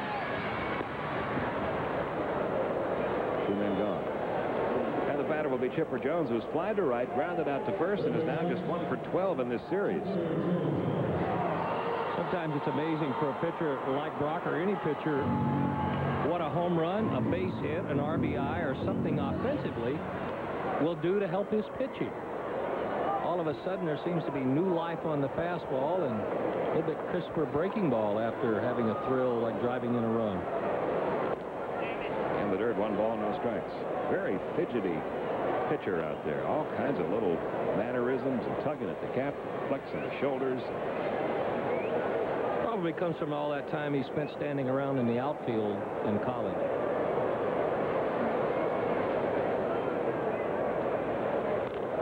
That's a foul ball. The count 1-1. We noticed that about him when he made his first start for Atlanta back in '97. We thought maybe it was just a little stage fright from his first major league appearance, but then every time you saw him after that, no change. And like you said over on the radio side, Don, it's something that most pitchers, you tell them that and they say, no, I don't do it. I'm not like that out there.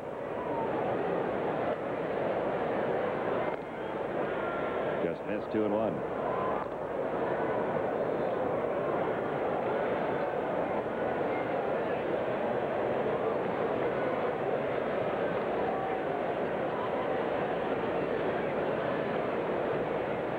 Two-man out, base is empty, and the 2-1. The chipper is off the inside corner again, 3-1. Who's the fidgiest pitcher? Is it Turk Wendell? Well, Turk is like that. Gaylord Perry, when he was pitching, was always fun to watch. All the things he threw out on the mound. Never got to see Lou Burdett pitch live when he was with the Milwaukee Braves, but saw him on television. He used to tug at his pant leg all the time. Robin Roberts used to do that. He was pitching. Brock, though, looks like he's pitching in an ant bear. Yeah, it looks like somebody poured some itching powder down his T-shirt. But getting the job done. Here's the 3-2. Into center field. Chipper Jones has his second hit of the series, first tonight. Hit number 5 off Brock. We're going to save that pitch, Pete. Something we were talking about a little bit earlier. You watch Brock at home. When he throws his fastball, more effort is put into the delivery. Follows through, and the right leg will follow over. On the curveball, it's almost like he chops the delivery off. And anytime you don't finish a delivery on a breaking ball, you're going to leave it up in the strike zone, and that's what Chipper had to hit. Ryan Jordan 1 for 2. There was the fastball. See how his back came all the way across. His momentum carried him a little bit toward the line, but with the breaking ball, it's almost like an effort to say, I'm going to stay behind it. I'm going to get over the top of it. And sometimes he just really doesn't complete his delivery.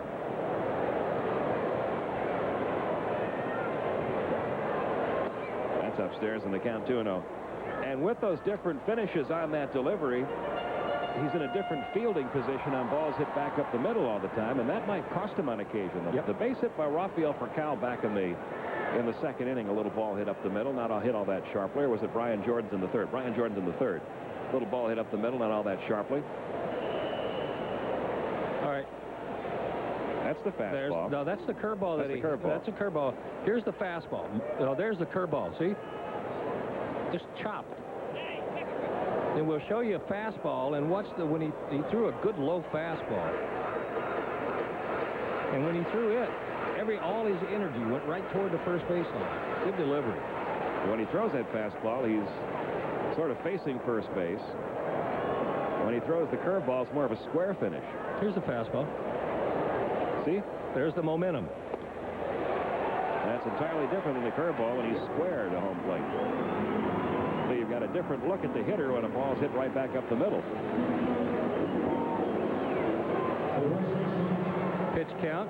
Galen Cisco, one of those who has the clicker, and he was just at. What is he at? What's the total? And I bet you it has a 7 in it. How about a 9? Yeah, he's up to 90 by my count. 90 pitches. And that's a lot. You know, that's close to 20 pitches an inning because he's got 2 outs here, but he's probably going to have to take a few more to finish this off. I had him for 50 pitches in the first 2 innings. That's when he really struggled. Well, the second inning led to his undoing, and it seemed like his whole philosophy of pitching changed after the Galarraga home run. He had come out in the first inning aggressively and thrown strikes, but after the Galarraga home run, deep count on Javi Lopez, walked him. Deep count on Sanders, walked him. Behind on Lockhart. It just seemed to take a little of the aggressiveness away. It came back in the third inning, and the fourth inning, by far his best inning of the night. Galarraga, the home run and the ground out to short in his 2 plate appearances. First and second, 2 outs.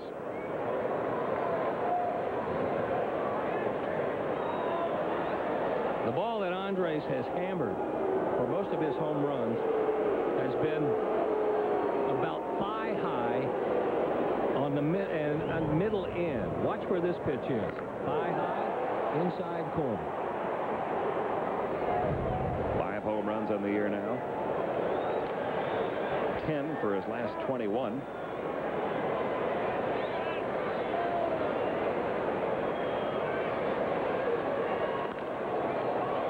Out of play on 1. I know they jam him occasionally, but if you don't get it above the belt with something on it, it's hazardous to your health to pitch it inside.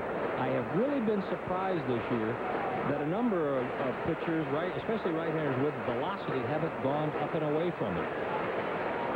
Well, that's where Philadelphia's ace, who is hoping to return this year, Curt Schilling, has had almost 100% success with Galarraga, throwing high and away fastballs. See, they're coming in on it.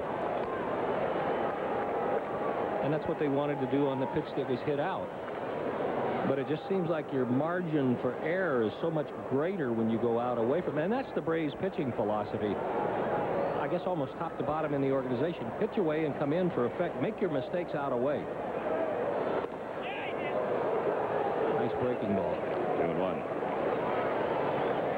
Cut fastball or a slider. Located very nicely. But Galarraga held up in time.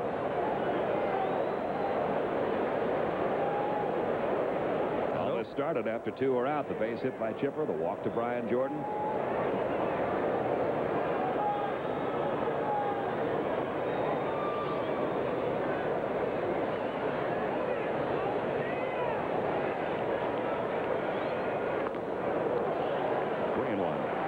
I think if a guy's hurt you inside, especially down and in, and your catcher keeps calling for it and you keep throwing it, there is a tendency to overthrow it or to try to make a perfect pitch. And usually when you do either of those, you're not going to get a strike and you're not going to get it close enough to have a hitter swing on it.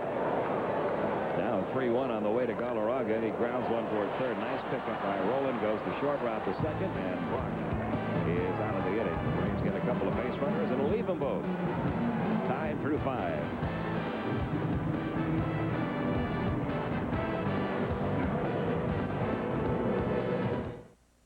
Get down. Paid the call to be the boss. Look at me. You know what to see.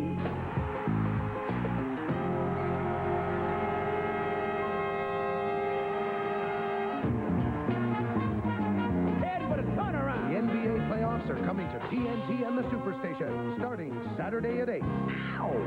Win? Go home.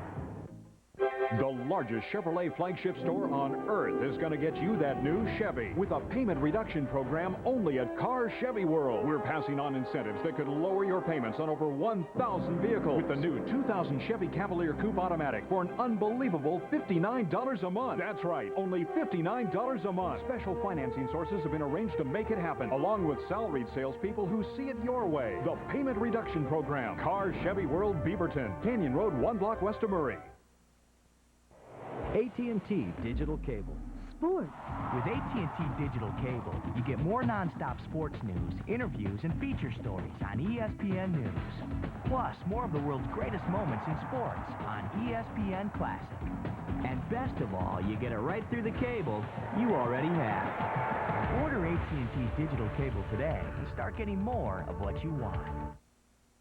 You're watching AT&T Cable Services. Top of the 6th inning, time for us to take a look at our Budweiser game summary. Solo home runs, the order of the evening. Galarraga with one for the Braves. Rolen and Brock both hit solo homers for the Phillies. The other RBI, a Rafael Furcal single. Both these pitchers have pitched well. Hits nearly even, runs are dead even. We're heading to the 6th, tied at 2 apiece. That's our Budweiser game summary.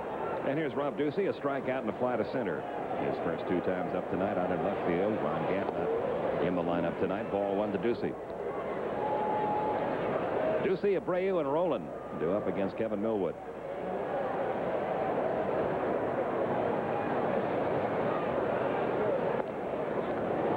One ball, 1 strike.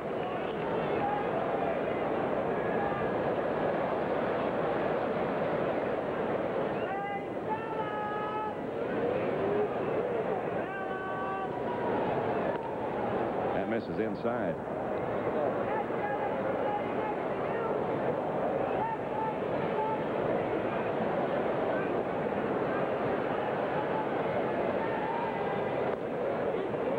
Two now on Ducey. I know it's only the 4th start of the year for Kevin Millwood, but he pitched very well his last 2 starts. No decision, no runs scored for him. He's only got 2 runs scored for him tonight. How early in the year do you start thinking about that if you're a starting pitcher? Is this going to be the year that every time it's my turn to pitch, we don't score?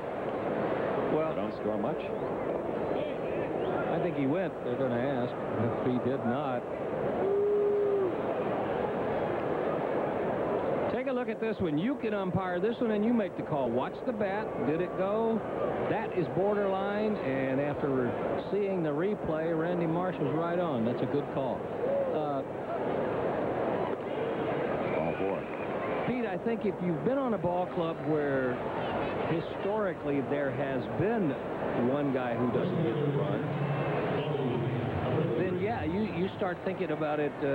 If the month of April, if you go through the month of April and you don't have a decision, or you don't have a win if you're a good pitcher, you start thinking about it. I don't think you're normal if you don't think about it. And then what normally happens if you're the guy in that spot, you keep hoping for a rainout. Because then that juggles the change. That changes the biorhythms. Changes the sequence. Yeah. Bobby Abreu is struck out, grounded out to first. 1 ball, no strikes. Go back to that check swing call by Randy Marsh. You ask any umpire what's the toughest call they have to make over the course of a game, and they'll all tell you the same thing, that check swing. Because you get 1 look at it, 1 look only. You don't get to see a replay from various angles. And you got to make the call and hopefully make the correct call 3 or 4 or 5 times a game. Every split second, and if you're a third base umpire, every pitch to a left-hander, you've got to be ready for that. I think you have to pick out a spot, the plate, and you watch for the bat to cross that spot. There's a strike 2-1 to Abreu. Abreu only 1 for 11 in this series. And even a hot hitter coming in, yeah.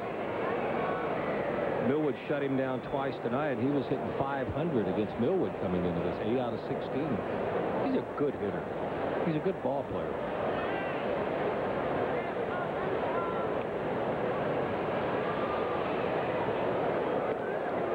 I'd forgotten how good his speed was, too.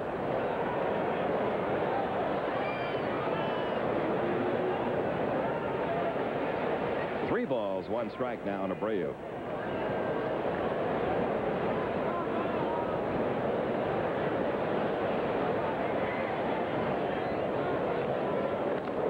Up the middle, Furcal can't get to it. Base hit for Abreu, down to second Ducey. And the Phillies threatening here in the 6th inning. Runners first and second, nobody out. And Scott Rolen, who homered his last time up, the hitter. 3 balls and 2 strikes. You have the luxury of looking for a strike, especially if you know that you're going against a pitcher who's a control pitcher. A little bit different if you're going against a pitcher who's going to walk 6 a ball game and throw it all over the park. But they know Kevin Millwood's reputation is he likes to throw strikes and likes to make you put the ball in play. And you look for a pitch to handle and got it. The meeting on the mound breaks up as Rolen steps in. Rolen's also fly to right besides that solo homer back in the 4th. You look up and down the Phillies lineup, and we've talked this whole series about how they've had trouble scoring runs this year. They're last in the league in runs scored. They don't have a double-figure RBI man yet. A home run by Rolen was his 8th RBI of the year. Mike Lieberthal also has 8, and that's tops in the club. Almost every team in the major leagues has 1 or 2 or 3 or 4 guys now with double-figure RBIs. That's something that probably won't last long for the Phillies. Their everyday lineup expected to be a pretty good offensive club. Al McRae, their hitting coach, was one of the most aggressive hitters, tough out, and he teaches aggressive hitting. Brian McRae's dad. Here's the 0-1. Boy, they used to have a pretty good Kids Day team at Cincinnati, didn't they? Well, Pedro Borbon Jr., when he was with the Braves, had a great picture that he used to show us every year, taken at one of those Kids Day games. McRae, Perez, Pete Rose Jr., a kid named Griffey, little pop fly to shallow right field.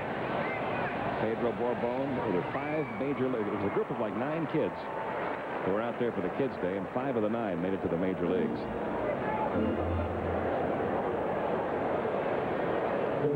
One away, Enrico Bronya, the hitter. Bronya has flied to left and singled. Thank goodness they had Sparky Anderson there, who didn't mind their playing in the locker room every night. And by the way, congratulations to Sparky. It's great that going to see him get inducted into the Hall of Fame in Cooperstown. Well deserved. He earned it. He was a good manager.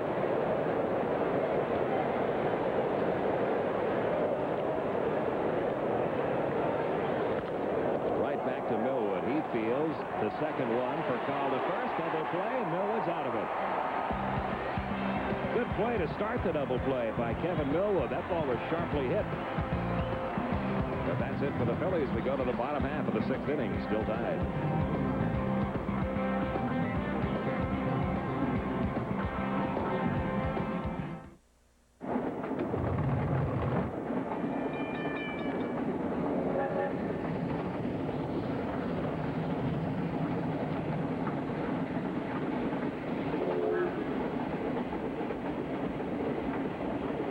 Michelob Light has a smooth, satisfying taste you won't find in an ordinary light beer.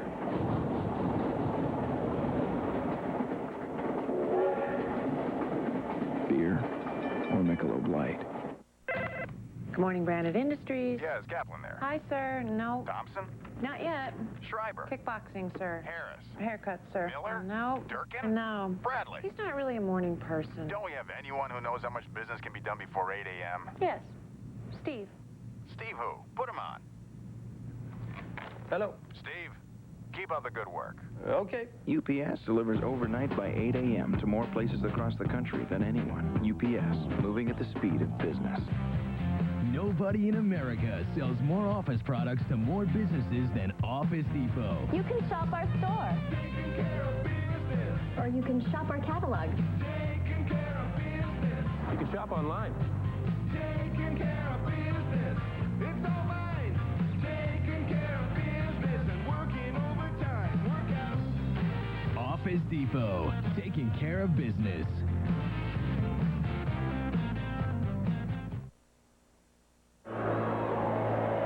This is the final game against the Phillies, but the Pirates, with a comeback story of their own, come into town for the weekend. Jason Kendall, with that badly broken ankle last year, back 100%, batting leadoff. Not many catchers get that.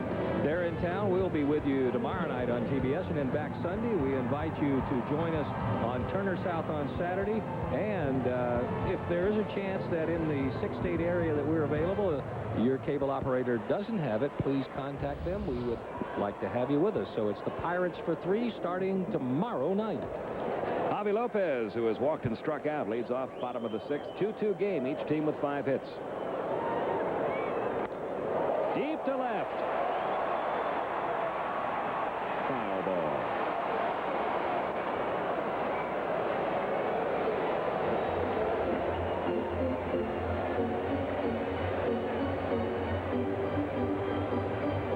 He hit it so hard out in front and hooked it. A 3-feet foul.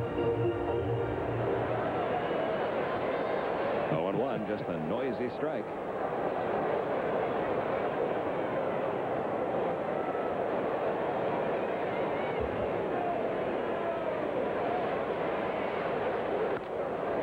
Pops this one up.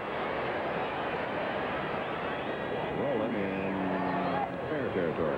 That's a little Greg Maddox theory there. If you throw a guy a fastball inside and he yanks it foul, Greg's thinking is he throw him another one, he's probably not going to keep it fair either. And Brock came right back in with one, and that time got it on Javi Lopez's fist for the pop-up. One gone. Now Reggie Sanders, who has walked and flied to center and is now 0 for his last 17.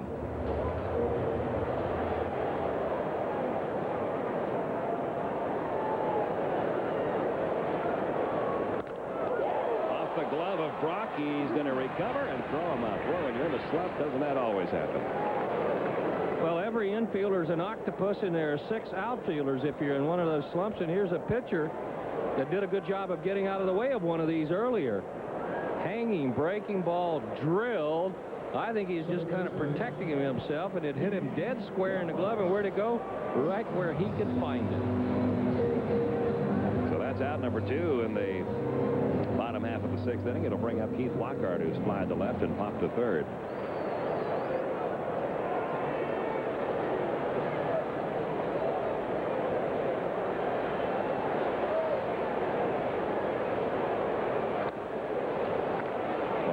Strikes. Braves got 2 runs in the 2nd. Galarraga a home run, Furcal an RBI single. Phillies have gotten their runs on solo homers, one by Scott Rolen, one by the pitcher Chris Brock.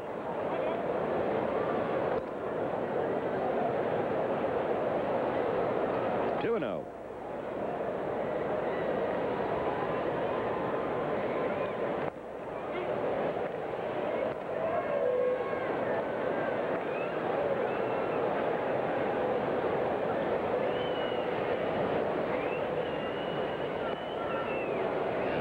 Way out in front, 2-2. Well, if you're going to stick around, you need innings like the 4th and like the way this one has been going. Because the total had really jumped up in the 1st and 2nd, and then he had a long inning in the 5th. That's going to stay fair for Bronya. And that is another 1-2-3 inning for Brock. We are heading to the 7th, 2-2.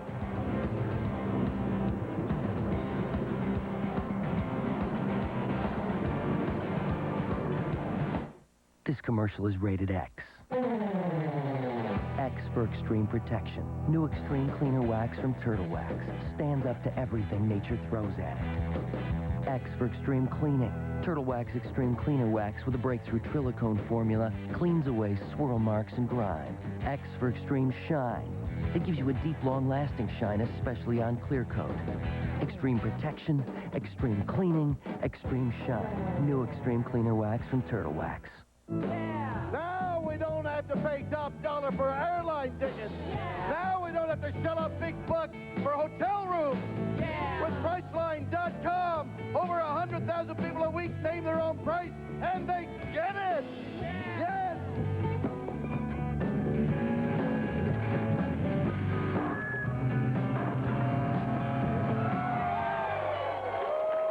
If saving money is wrong, I don't want to be right.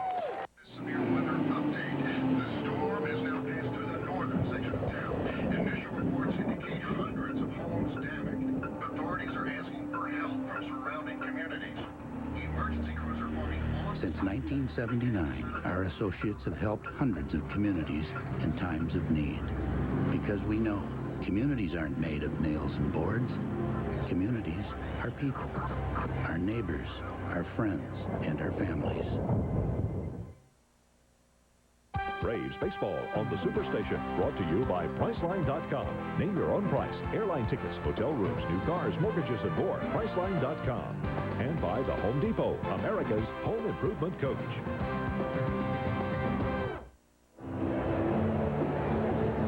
Going to the 7th inning, 2 runs, 5 hits for the Phillies, 2 runs, 5 hits for the Braves. Mike Lieberthal, Mickey Morandini, Alex Arias due up against Kevin Millwood. The final game of this series, Phillies trying to pick up 1 win before leaving town. Braves trying for a sweep. You were asking about Millwood, wondering if he's in the spot where he's not going to get any runs, and already not getting into decisions. This has already been an unusual year for Millwood. Last year, he only threw 6 pitches that were grounded into double plays. He already has 4 ground ball double plays this year. Strike in the outside corner to Mike Lieberthal, who was singled and fly to center. It is nearly impossible to pitch as many innings as he did last year and only have 6 ground ball double plays.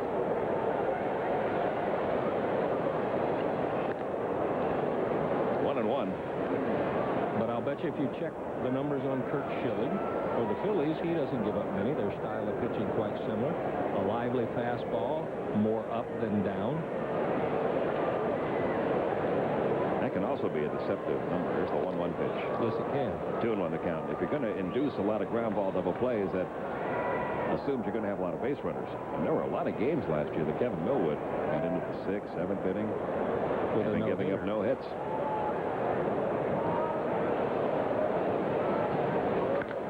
That's high in the air, down the line and left. I think it's going to be foul. Well, not that much. The danger of having one hit that high, Pete, is that a foul ball hit by a right-hander high down the left field side as it starts to come down is going to drift back toward the playing field. You know, a low hooking liner or one hit a little bit harder is going to stay foul, but that was starting to drift back toward the foul pole. 2-2 on Lieberthal.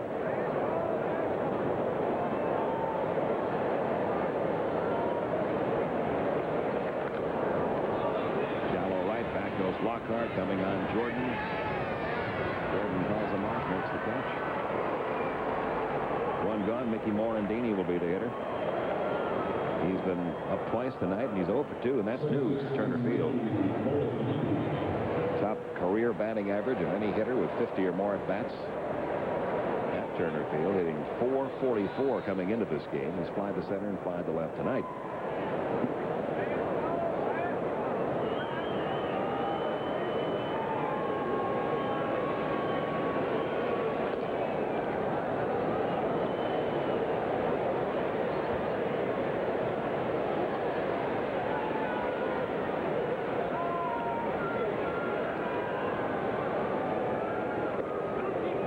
Strike. He's one of those guys, when you watch him, isn't he, that you just think you'd always want him on your club. Plays hard, very productive. Takes his lumps down at second. How you doing, Bob? Doesn't mind giving himself up to get a runner over. And gets some hits off some pretty good pitchers. He will turn 34 years old on Saturday. First came up to the Phillies in 1990. Just didn't seem right seeing him in a Cubs uniform. He just, it looked like a mistake, like he had to be doing a movie or something. In camp with the Expos this spring, cut loose by them, and the Phillies grabbed him back. That is going to fall. Base hit again for Morandini. He is now, in his Turner Field career, has 29 hits in 66 at-bats. And a number of them have been just like that. Balls in on the fist that he really didn't drill, but hits them far enough to get them in play. .439 the batting average now. See him hesitate, but it was an off-speed pitch. So he could start his stride, stop the swing, say, okay, I'm just going to guide this in the left field. Alex Arias 0 for 2. He reached on an error by Furcal, and he grounded out to third. Great play by Chipper Jones to keep Arias just 1 for the year, 1 for 22, and he's a much better hitter than the way he started out this year. He also has a petition circulating around now to ask that they not put batting averages up in ballparks. For a while, anyway. 0.45 at the moment. Back in the old days, before they had all these electronic scoreboards, you could kind of hide for a while if you were off to a slow start, because the only place the averages would appear would be in the Sunday newspaper. Now you can't hide. And that's even better than the first time you're up here at Turner Field. See, that's in the upper right-hand corner of the scoreboard. The first time they run a line right through the middle of the scoreboard that says 1 or 20. 20 at-bats, 1 hit. And the lights seem brighter when you do something like that.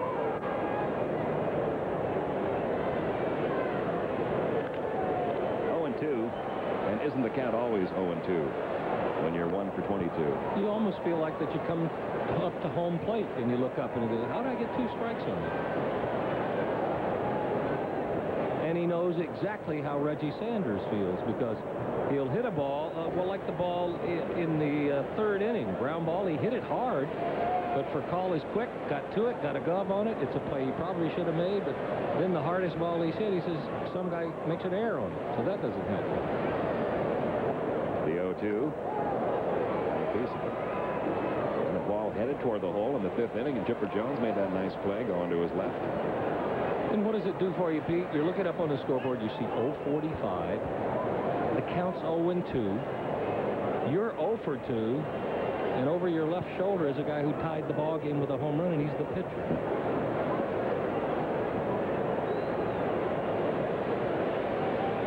Bill would have had an account with Morandini at first.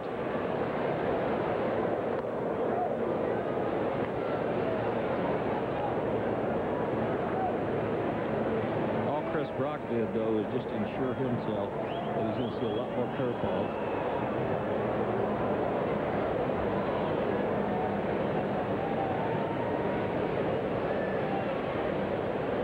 Two strikes on Arias, a .303 hitter last year in 118 games for the Phillies. He normally puts the ball in play.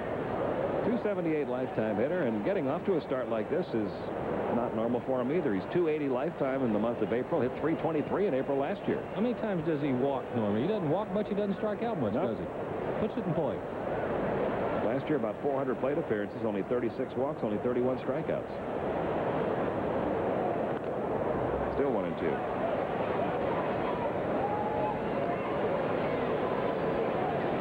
Well, it's quite a turnaround for the Phillies this year.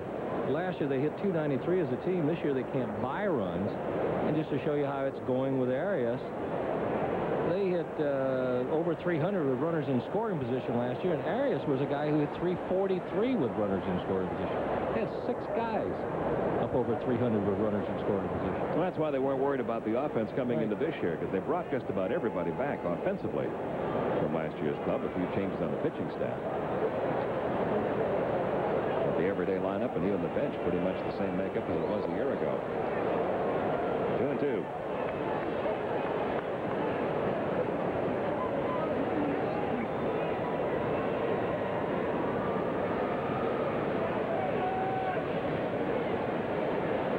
You might see Terry Francona start Morandini here, 2-2. That guy throws a lot of strikes. He did. It's 3-2 now.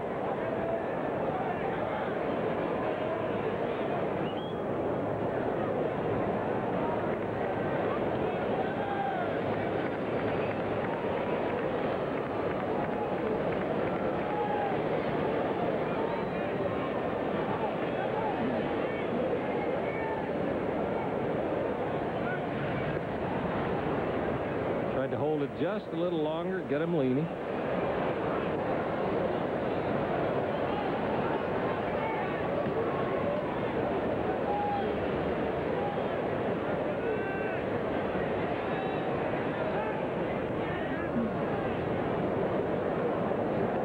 See a thumb wiggling from Javi Lopez? That's a sign.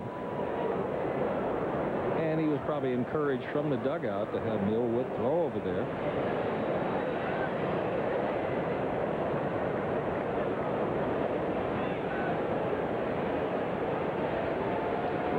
On the 3-2, it's high and away. Arias drawing the walk, and the runners at first and second and 1 out. Chris Brock will be called back. And we'll see a pinch hitter. Well, he gave him a lot of pitches, kept him in the ball game a couple of times when it could have gotten completely away from him. He made some good pitches, up over 100, and he helped him with the bat. So what Terry Francona is saying, hey, I couldn't have asked for more out of you. Paul Bird there congratulating him for a good outing. Now with a chance to get something in. I don't know that I've seen too many guys, though, with a smile on their face who are pinch hit for after tying the game with a home run. Well, Leo Mazzoni out for a chat now with Kevin Millwood. The bullpen has Greg McMichael up and throwing.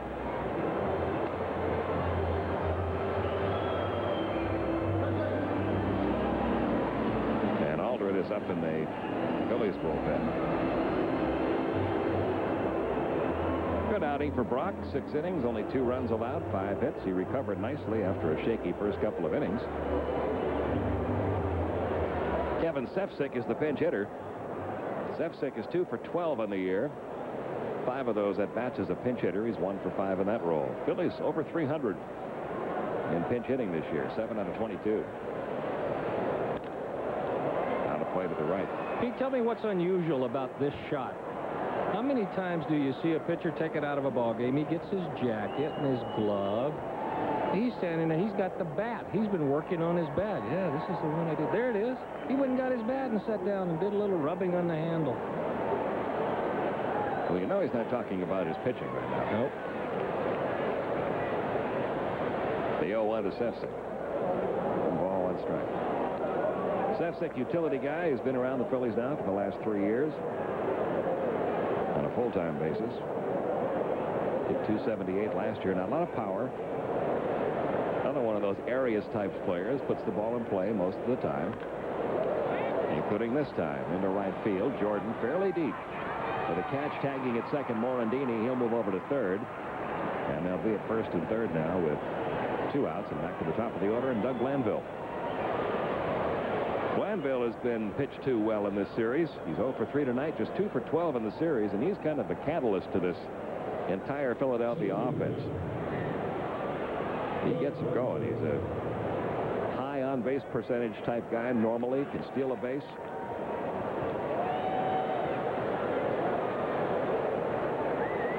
But only 2 for 12 in this series.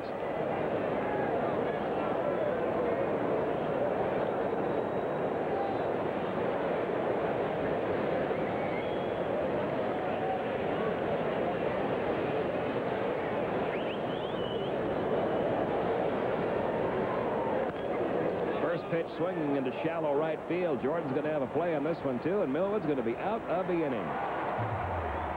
So Brian Jordan with 3 putouts in right. Runners left at first and third. 7th inning stretch time, tied at 2.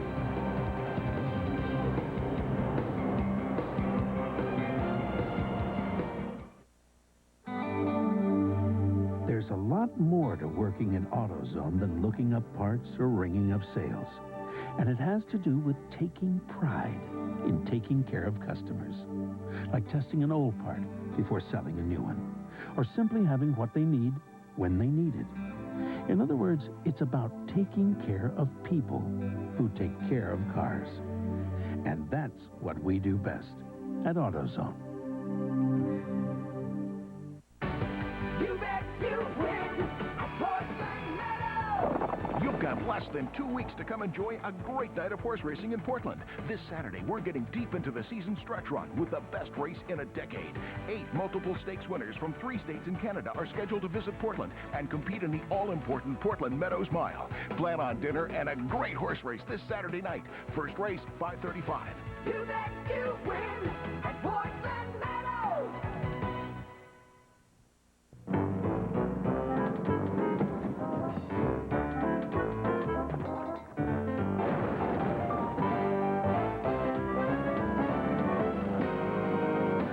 New carpet. Quality is always affordable at America's Carpet Gallery. And during our super sale, we're offering special savings on an incredible variety of Stainmaster carpets. For a limited time, we're offering prices as low as $1.89 per square foot installed. Come into Classic Floors today at 142nd and Stark. I bet Shady Van Weeren is interested in next promo, her TV debut.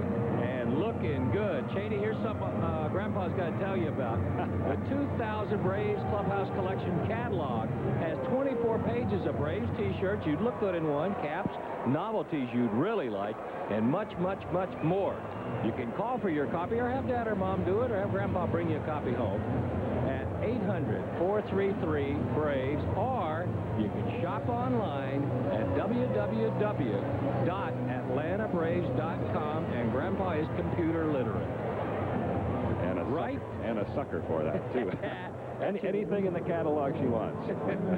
Braves Clubhouse Collection Store. Kids love it, and I'll tell you what, my family shops there. Going to the bottom half of the 7th inning, tied at 2. And Kevin Millwood has a sacrifice bunt to ground out to short. He's going to hit for himself here. Against the left-hander Scott Aldred, who has taken over for Chris Brock.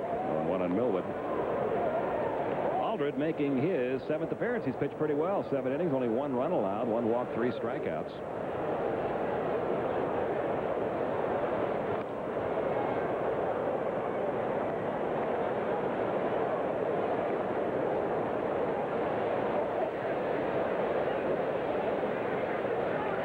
He's been all over the place in his major league career. He's one of those left-handed relievers that bounces around team to team. Detroit, Colorado, Montreal, back to Detroit, Minnesota, Tampa Bay. From Tampa Bay to the Phillies last year. 31 years old. 2-2. John Smoltz showing off battle scars, literally. They say he is really progressing and getting a lot of the flexibility, maybe 3 or 4 weeks earlier than they were expecting. Got that big brace off now.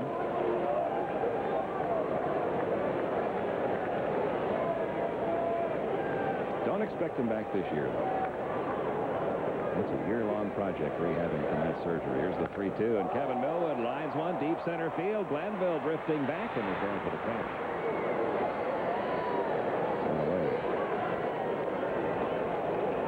People probably wonder why would you hit for him here in the bottom of the 7th inning, but Bobby Cox is thinking he's my horse. He can throw a lot of pitches. He hasn't done anything to damage that, and okay, I'll play with a 2-out inning here and maybe concede that Millwood is not going to get a hit, but maybe hope he'll step into one. Rafael Furcal, a walk, a single, a fly to right. Drove in a run with his base hit back in the 2nd inning. Youngest player in Major League Baseball this year, and he can look up on that scoreboard and it says 296.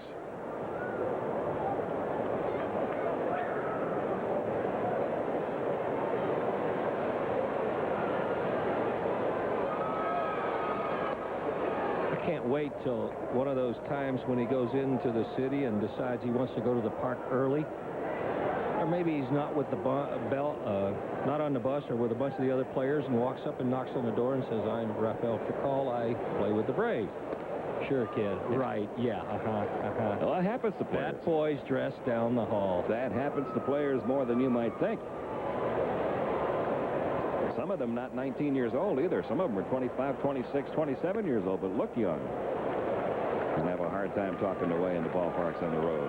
One of the good guys in all of baseball, the late Mark Bladulich, and I know you remember Mark here, was notorious for that. Sure, you got an ID? Loved him. He did a great job in the visiting clubhouse for the Braves. I think it took 4 years for Bill Doran to be able to work his way into the clubhouse when he was coming in, the old Houston second baseman. Always looked a lot younger than he was. 3-2 on the way to Furcal, and he took it ball 4. So Aldred walks Furcal, runner at first with 1 out. And Andrew Jones will step in.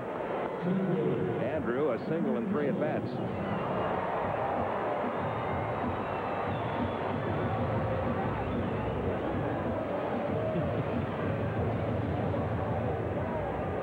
I believe it would be a major understatement to say Galen Cisco is not a happy man. Well, it's been that kind of a series for him. He had the 12-inning game that the Braves nipped the Phillies in the opening game of this series, and the game that got completely away last night. Now look at this, right off the pitcher's glove in the left field. Furcal can fly all the way to third. First and third, nobody out. That might have been a double play. Yep, he cost himself a double play ball. Good intentions. What they're thinking now is if you can't catch it, leave it alone. Watch where this ball is headed. Good pitch. Tailing down and away, right over the top of it. You could see Arias flashing into the picture, and that ball wasn't really hit that hard. A high bounding hop. See, that ball's not smoke. That ball's not going anywhere. Arias had time to get to it. It might have been one of those plays where Arias catches it, steps on the bag, and throws to first. We'll never know. Now trouble. First and third, 1 out, and Chipper Jones the batter. But back to Galen Cisco for a moment. He had that game get away from him on the 12-inning game on Tuesday night. And then last night, a game that was really tight going into the 6th inning, still 1-1, got completely away from him. And now another tight one tonight. Phillies don't want to start off this road trip losing 3 in a row. They're going to face a Florida club that's been playing very well next on this road trip. And they are really trying to stay around 500 or above 500 if they can until they get Schilling, until they get their horse back. And he's not that far away from being back. 1 ball, no strikes on Chipper. He's 1 for 3. And I'm sure somebody will lament the infield single that put him into this predicament, but you can't forget the walk to Furcal that started it. Chipper's only had 2 hits in the series, 2 for 13. They pitched him well.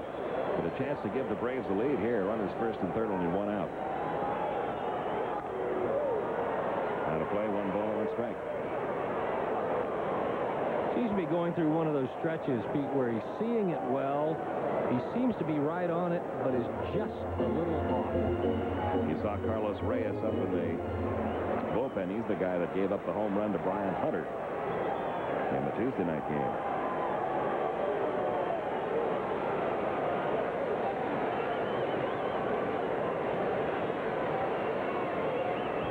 Aldred's 1-1. In the air, deep center field. Back goes Glanville. Warning track. He's got it. Furcal can trot home. And the Braves take a 3-2 lead. So that ball off the glove of Aldred that scampered into left field and allowed Furcal to go all the way from first to third pays off for Atlanta. A sac fly by Chipper Jones to get the run in and give the Braves a one-run lead. Not many people will go from first to third on a 180-foot single. Boy, the speed there has really helped the Braves steal this run. Chipper's 11th RBI of the year. And now Brian Jordan. He's 1 for 2 with a walk.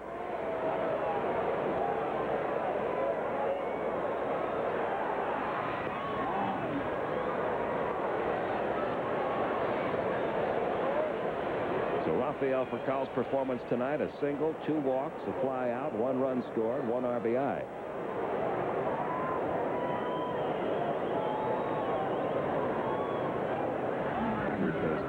31,451 the crowd here tonight. This has been a good series outside of the 8th inning last night when the Braves really broke it open with 6 runs, but it's been very tightly played ball games for the most part and very well played ball games. Phillies don't make mistakes. They've only made 3 errors all year long. That's the low in the major leagues, the low total in the major leagues. No unearned runs allowed by Phillies pitchers all year.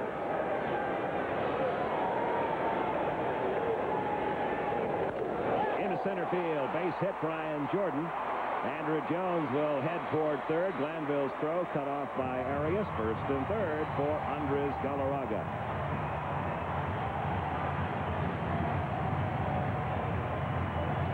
One of the things in the scouting reports when you go over them for every ball club is test whether or not to test the outfielder's arms. And with the exception of Bobby Abreu, the Braves have run on every Phillies outfielder.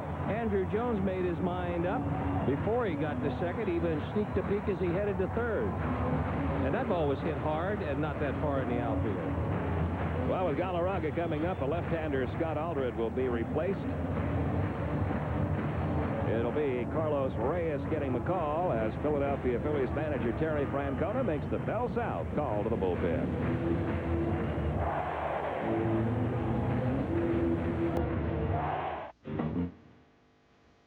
Stuart Kobach, hopeless dreamer, hapless entrepreneur.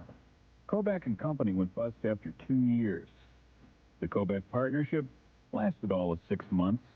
1-800-CALL-KOBACH never even got off the ground. His latest pipe dream, Kobach.com.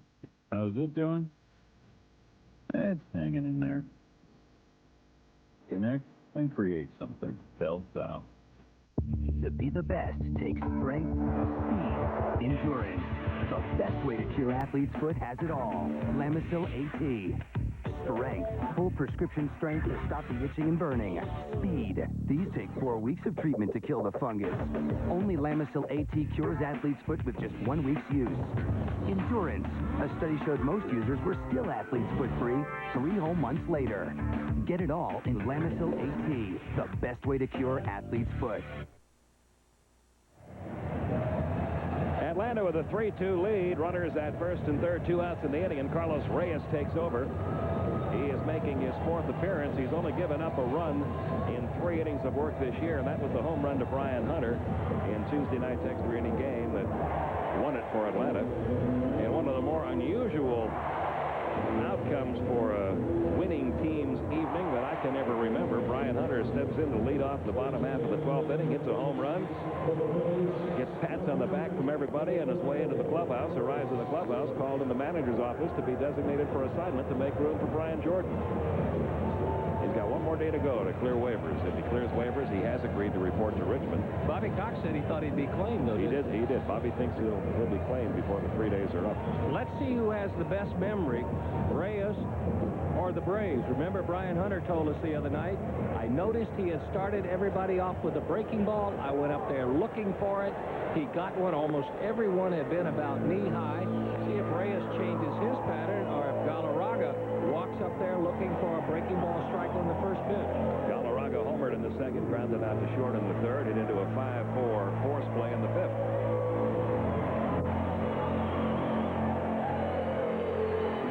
First and third, 2 outs.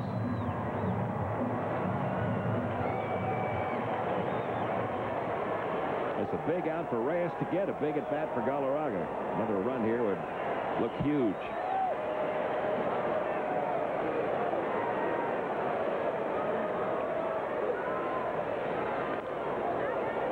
Foul back.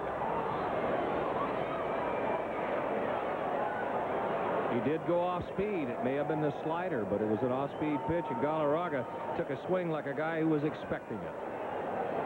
Reyes started out in the Braves organization, then was taken in the Rule 5 draft by Oakland, also has pitched at San Diego and with the Red Sox. The 0-1. Deep to left. How far is this one going? Off the foul pole. Home run, Andres Galarraga.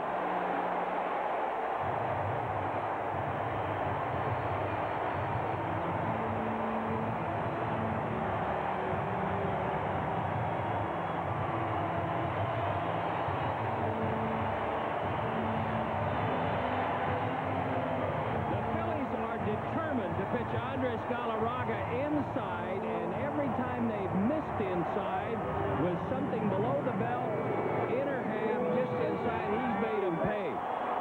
Last night it was Steve Schrenk starting the Braves comeback here. They're belt high inside. This one almost cleared the foul pole, right off the top of it. Curtain call for Andres. 2 home runs, 4 RBIs tonight, 6 home runs, 17 RBIs on the year. It's a 6-2 Atlanta lead. And the best story of the 2000 Major League Baseball season just keeps getting better. Fastball in. He knows it. He's going to try to help it stay fair. Not quite Carlton Fisk, but it worked. 6-2 Atlanta. It's 2 straight nights the Phillies have wasted a good starting effort. Last night Randy Wolf did a good job, kept them in the ball game, and tonight Chris Brock kept them there getting into the 7th. But 2 straight nights the bullpen has been really touched up by the Braves. Bobby Lopez will walk a strikeout and pop to third tonight, 0 for 2. That's what the Phillies bullpen has done this series. They came into this series with an ERA of under 3, 2.97 coming into this series. The bullpen had pitched well.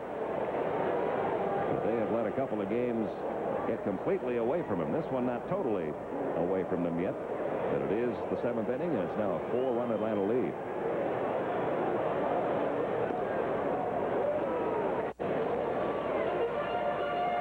Two balls, 2 strikes. The Andres Galarraga story, you're all familiar with the comeback and what the comeback is from.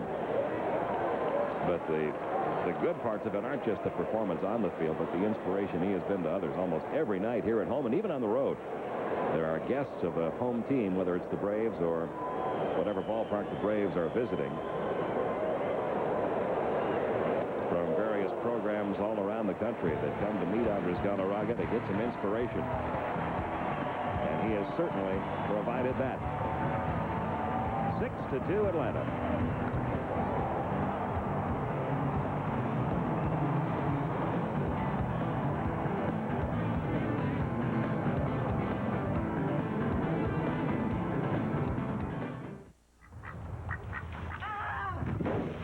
Well, when I got hurt in this work, thought I had supplemental insurance. Supplemental insurance? What's that? Aflac. Well, even the best insurance doesn't give you cash to cover things like lost pay, other expenses. This does. What does? Aflac. Shouldn't ask about it at work. Really? And what's it called? Aflac. Aflac. Without it, no insurance is complete. Aflac.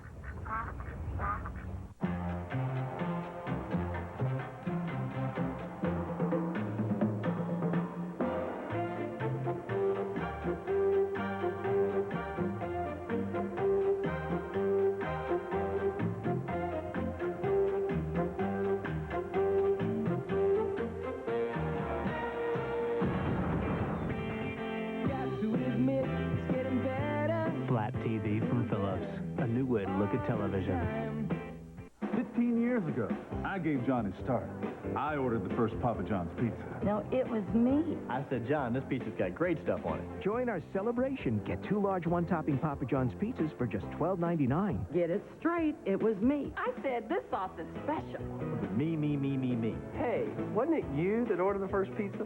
Well, I am your mom. Get 2 large one-topping Papa John's pizzas for only $12.99. It's our way of thanking all our loyal customers. There's a look at our score. Let's run through some of the others around baseball for you. Go as far as we can till the action starts. First in the National League. Cincinnati, a pair of home runs by Griffey in that one. Pittsburgh and Florida look like they're headed for extra innings. Cubs beat Montreal 10-5. Sosa, grand slam homer. Milwaukee and the Mets tied heading to the 9th inning. San Diego gave up 6 in the first to St. Louis. Doesn't look like they're going to recover. Arizona 1-0 over Colorado. Over in the American League, a slugfest in Minnesota. Tampa Bay loses to Baltimore. Baines, good hitting, nice guy, got a homer. Oakland trails Cleveland. The Angels gave up a bunch. Now they're trying to come back on Toronto. They had an 8-run 6th inning. And Boston at Detroit postponed. For the latest scores and in-depth analysis, log on to CNNSI.com. It's Sports Illustrated at CNN Speed. 2 balls, no strikes on Ducey. Millwood is 6 outs away from his first win of the 2000 season. The count 2-1. You know he had to be sitting there last night when they had that big 8th inning. Say, okay, guys, that's enough. Now just put a couple in the cooler for tomorrow night. And they did. Just off the inside corner, 3-1.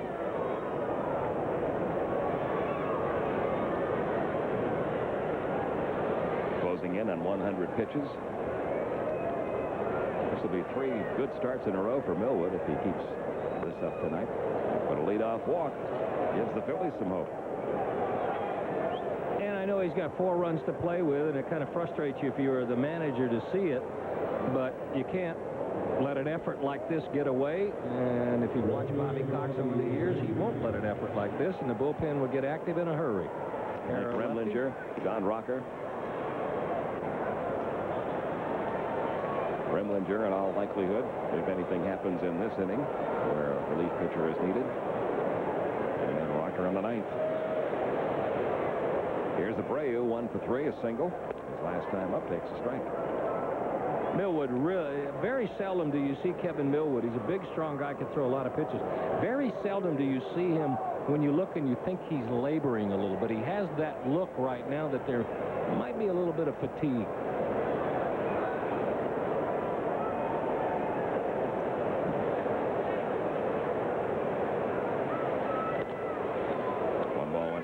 He's working just a little bit harder, the stride stretching out a little bit, the momentum carrying him off to the left just a little bit more.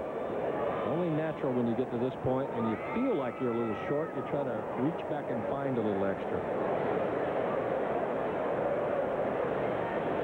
The 1-1 is up high, 2-1. See, this is where, Pete, that changeup he's been working on, if he is really comfortable with it, could become a very important pitch. Right now, if you could get a change up over to a guy like Abreu, you got a chance of getting 2 outs with 1 pitch, but just throwing the fastball. Not very often you'll see a Millwood fastball hit on the ground.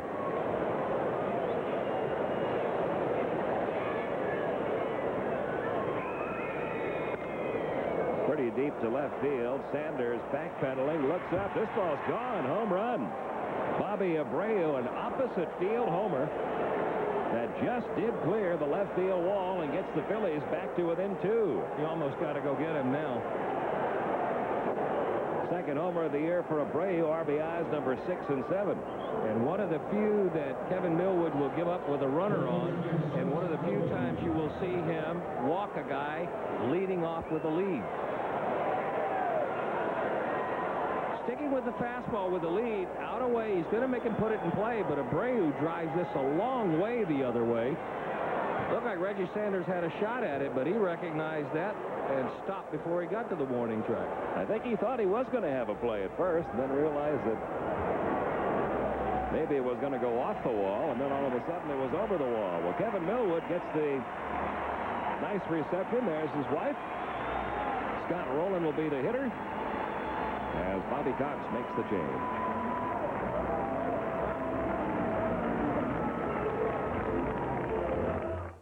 Years ago, I gave John his start.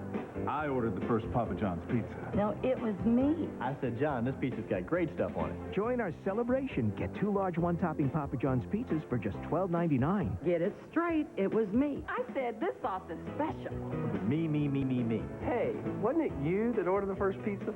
Well, I am your mom. Get 2 large one-topping Papa John's pizzas for only $12.99. It's our way of thanking all our loyal customers. Dad, how could it be? I don't know. What if you could talk to someone you loved who'd been dead for 30 years? Tell me I'm not dreaming here. It's me, John. This ain't no dream. Frank says that he's talking to Johnny in the future. What if you started something? Oh, my God. Something we did changed the past. That couldn't be stopped. Something happened to Mom. Frequency, rated PG-13. Special preview in select cities, Saturday, April 22nd. We want to remind you of the upcoming schedule. 6 more games after tonight. Pirates in for 3. We will be with you on TBS for 2 of those, and we'll kick off the Dodger series right here on TBS. Then we invite you to switch over to Turner South for Saturday's game, and then on Thursday it's a day game. And maybe if your cable company doesn't have it, give them a call and tell them you'd like it. We'd like to make one correction to that. Next Wednesday, 7:40, you see it there. That's normally the start time. Next Wednesday's ball game has been rescheduled to a 7:05 start. So make a note of that, as we will here. We invite you to find a way to tune us in. We like knowing you're out there. Kevin Millwood, 7 innings plus. He faced 2 hitters in the 8th. Gave up 7 hits, 4 runs, all earned. Walked 3, struck out 2. Mike Remlinger, his replacement, making his 10th appearance already of the season. He has pitched in 2 out of every 3 games the Braves have played this year. You see the rest of Remlinger's numbers.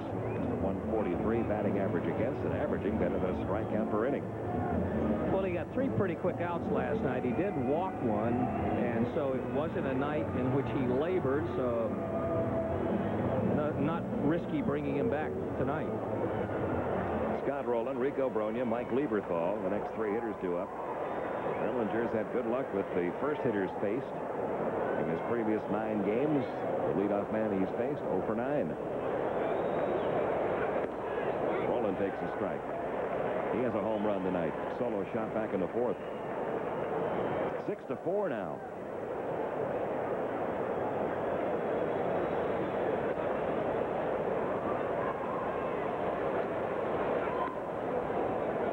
One ball, 1 strike on Rolen.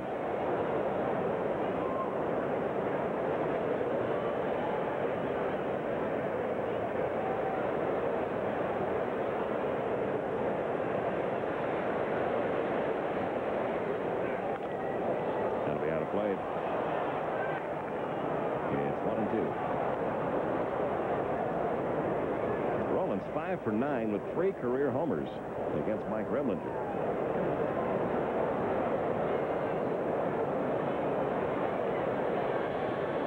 Remlinger's had a little bit of a pitching philosophy change, though, since he came over here.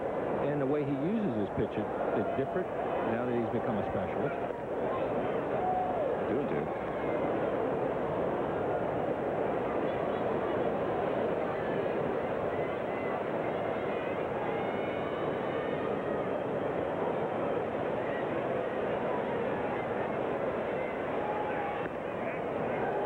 Count. The guy on deck, Rico Bronya, even though he's a left-hand hitter, has had some luck against Remlinger, too. He's 4 out of 11. So a couple of hitters who have been traditionally tough for Mike Remlinger to start him off here in the 8th after the 2-run homer by Bobby Abreu.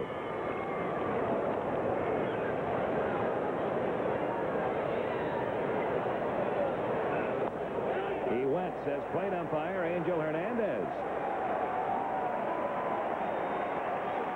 argument from Scott Rolen. He seldom ever argues.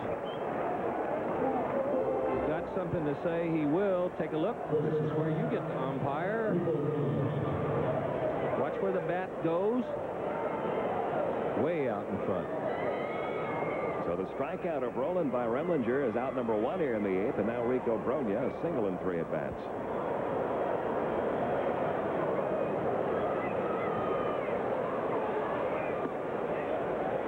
Ball 1 to Bronya. Remlinger's got to where he almost never uses his breaking ball to a right-hander. Uses it almost always to the lefty, and will go fastball change-up to righties.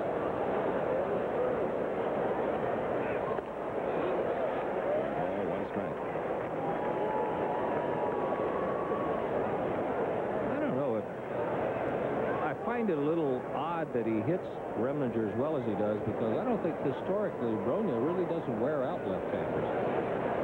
And he's not doing it this year either. Pulling off that pitch. 1 ball, 2 strikes. Hence the .204 batting average as he stands there.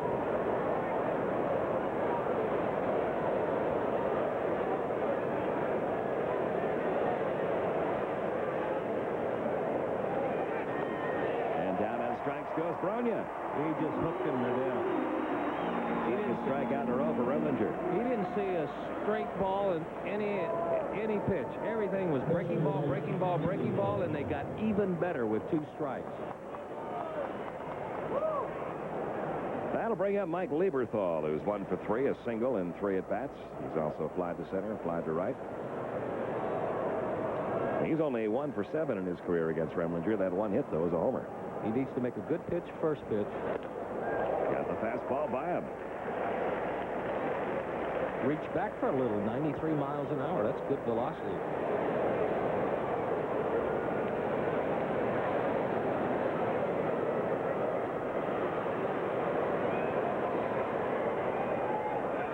It's funny how things work out when Remlinger came over as a part of that deal with Cincinnati a couple of years ago.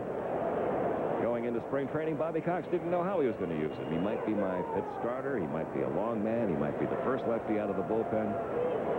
Might use him to close occasionally. Don't know. But as the year progressed, he settled more and more into this very role you're seeing him in tonight, the 8th inning. The so-called setup man. And since baseball, and especially pitching, has become a game has become more segmented and more specialization, it's a role that when you do it well, you're getting financially rewarded more and more for it, too. And Remlinger signed to a contract extension. You know, this used to be one of those roles where you were either on your way into the big leagues or out of the big leagues when you got put in it. And it really has changed just in the last 14, 15 years. There's a base hit to right center by Lieberthal. The first thing you had happen in baseball was the advent of the closer. But those closers, when they first came along, used to sometimes work the last 3 innings of a game.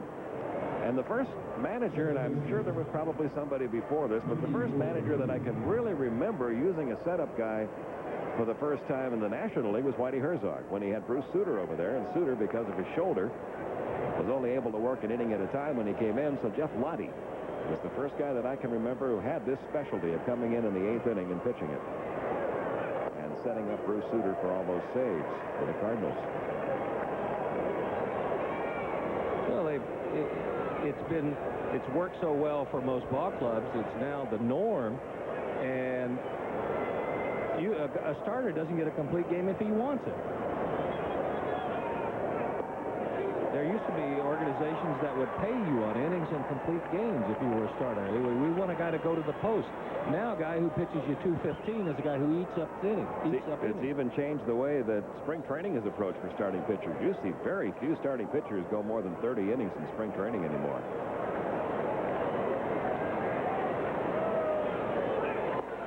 Strike 3 called. Remlinger strikes out. Mickey Morandini, his 3rd strikeout of the inning. He gives up the base hit to Lieberthal in between. And we go to the bottom half of the 8th inning. The Braves holding on now to a 2-run lead.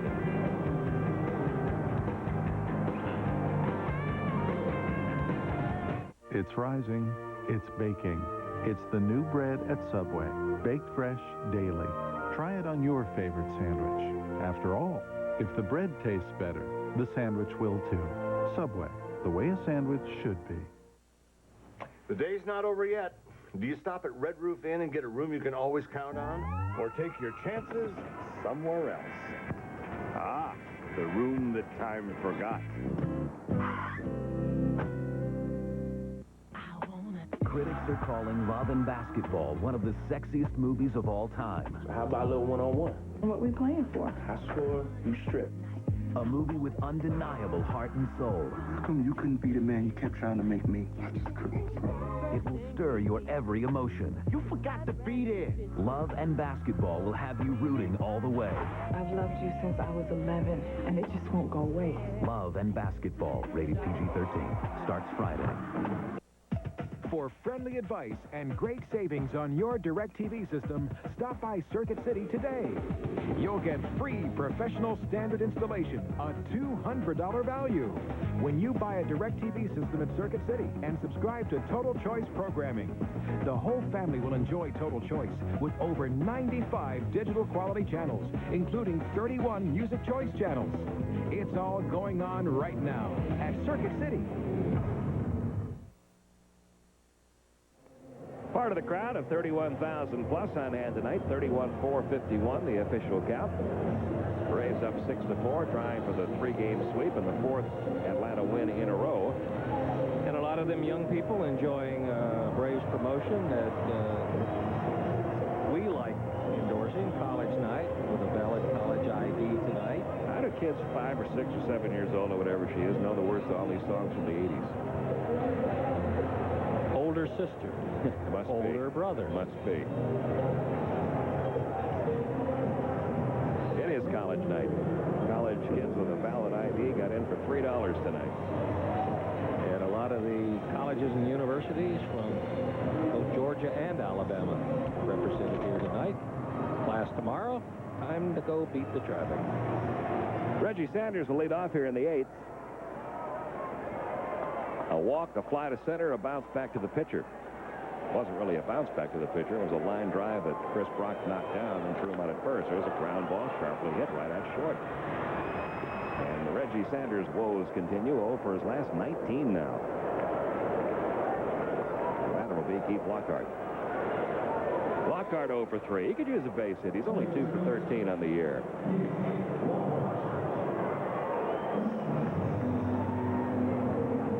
Let's see, 1, 2, 3, 4 spots in the order tonight. 0 for 11. All the damage has been done by the top 5 in the batting order.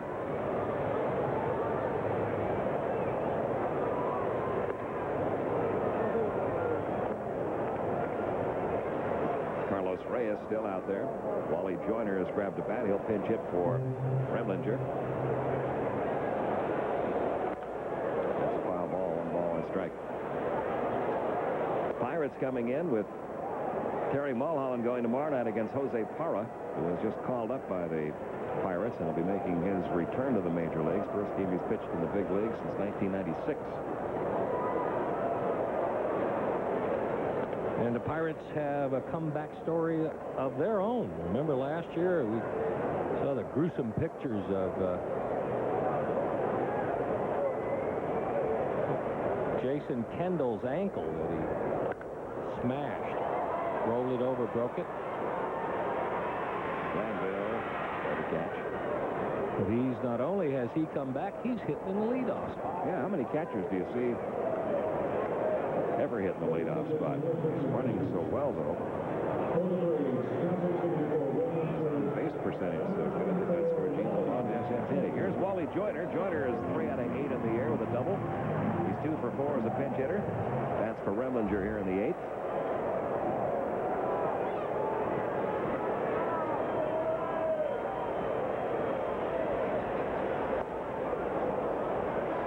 One strike, 2 up in the 9th inning for the Phillies. The number 8 hitter, Alex Arias, then the pitcher spot, then back to the top of the order, Doug Glanville. In all likelihood against John Rocker, who will be coming on for the 2nd time this year. That'll be out of play, 0-2.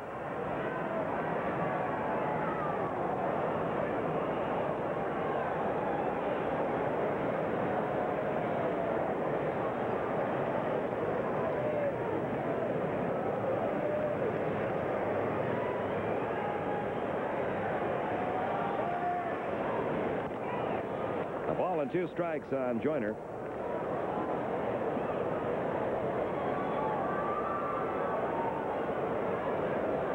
Hard to realize that a guy like Wally Joyner has been around since 1986.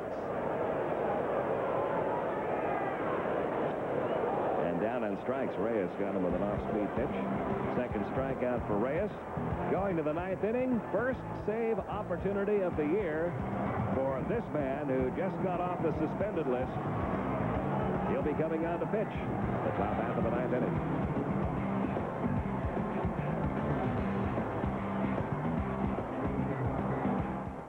I'm going to a place few have ever been. A place where you don't just see the action, you're in the action. This April, Universal is bringing you the most intense movie event of the year, U571. And TNT, the Superstation, and Best Buy are taking you on board with the Dive Into the Action sweepstakes. Get your entry form at Best Buy for a chance to win VIP behind-the-scenes access to a regular season NBA on TNT or Superstation games. Enter now and see U571 in theaters April 21st. What was wrong? Why isn't this working? Let's try this for a change. I'm John Horton. As your district attorney, I promise to restore integrity to the DA's office. I'm committed to keeping kids out of trouble and to protecting victims of crime. I'll work hard for you without asking for more and more tax money. I'm John Horton, and I want to be your next district attorney.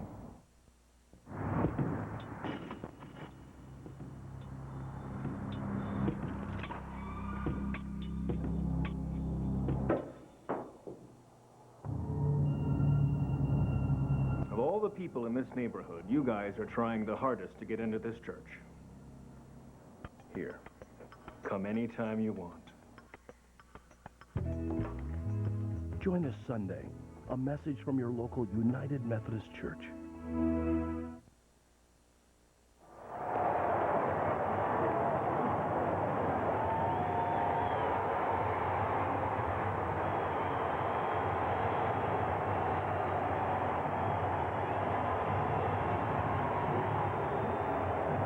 Peculiar love affair between this city and a guy who has said something to offend just about every one of these people continues as John Rocker makes his second appearance since coming off the suspended list. One thing about it, you don't find anybody who says, yeah, he's okay. Nope, it's one way or the other. Mostly support from Atlanta fans. We have yet to see how he's going to be received on the road, although we have a suspicion we know. And Alex Arias is going to lead things off. He has reached on an error, grounded out to third, and walked. Rocker's first outing came in the first game of this series. He worked a scoreless inning, walked one, struck out one.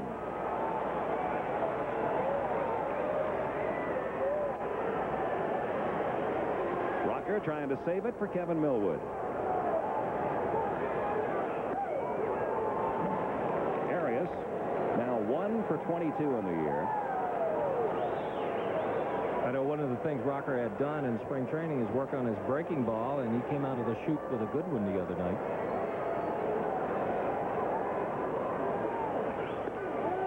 One ball, one strike.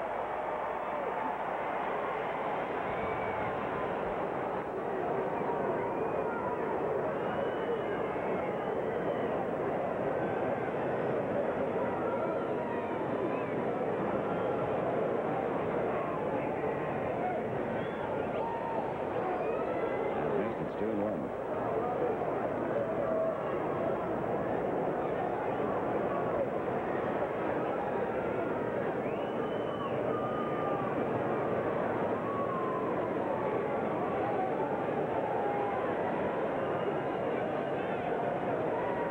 For Atlanta, ninth inning.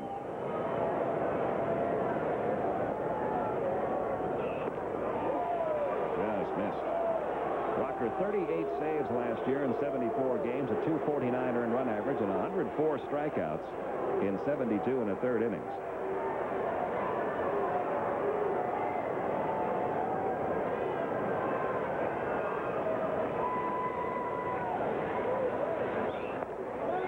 Full count.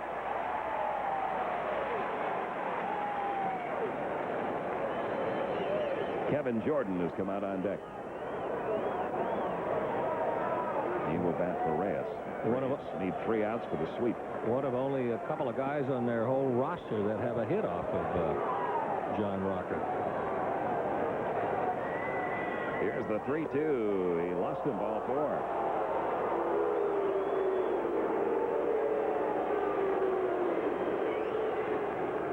Some questioning looks from the Braves dugout. If Javi Lopez had not had to reach for that, he might have gotten a call. Because he had set up on the outside corner. A little surprised at 3-2 with his velocity, he didn't set up right down the middle. Just think about it. If he misses that much, that much, and he's setting down the middle, that's an outer half pitch. Well, now Kevin Jordan on the pinch hit. He's only 2 for 18 this year. 1 ball, no strikes. Not a pull hitter anyway, and the Braves play him accordingly. Andrew Jones will play him shallow and right, but I think last night he had a fly to right. No, he had a comebacker. But he's going to inside out the ball. Shallow right field where Brian Jordan had him played. Well away. 2 outs to go in the ninth. Doug Glanville will be the hitter.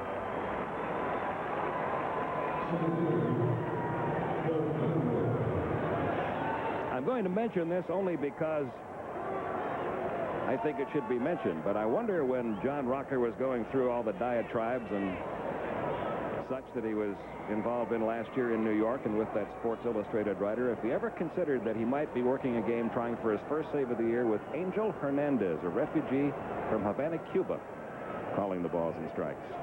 Probably did not enter his mind. Glanville is 0 for 4. And I know Angel Hernandez, and the fact that it did not enter John Rocker's mind has not entered his tonight as he's back. I'm not suggesting anything like that. No, he's a pro.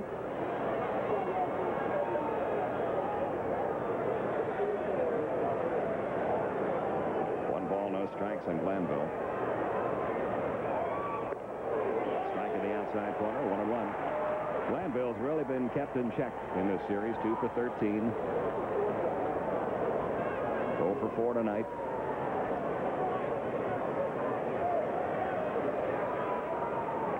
There's your runner at first. Arias not being held with a 2-run lead. 1-run lead, they'd be holding him. Some managers will take advantage of that. Take the double play out of play and go ahead and get a runner in scoring position if the pitcher ignores him. Saw that last note about the Braves bullpen. That's been the difference in this series, the performance of the Braves bullpen compared to the performance of the Phillies bullpen, which we showed you an inning or so ago. And now with Rocker back, you can set up people. You can define roles. Right in his hands. 1 ball, 2 strikes. Bobby Cox talking about that very thing just yesterday, Don, with the return of Brian Jordan to the lineup as well, saying I've got 2 things in place now that I haven't had for the last 2 weeks. Brian Jordan back in my everyday lineup, which solidifies my bench, and John Rocker back in the bullpen, which sets up the roles for everybody else out there. And Rudy Cianez not too far away, which will set up those roles even more. 1 ball, 2 strikes on Glanville.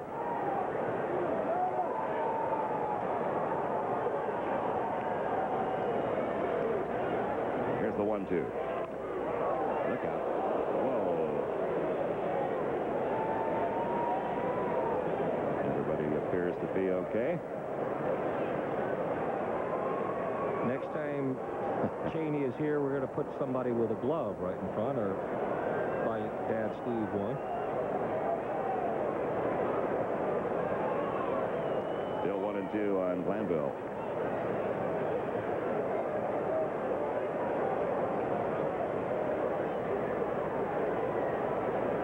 Rocker is a guy who likes to strike people out, and after seeing the swing by Glanville before, I'd almost think that he would have to go to the breaking ball and try to get an embarrassing swing again. Tried it. Did he go? Yes, he did, says Marty Foster.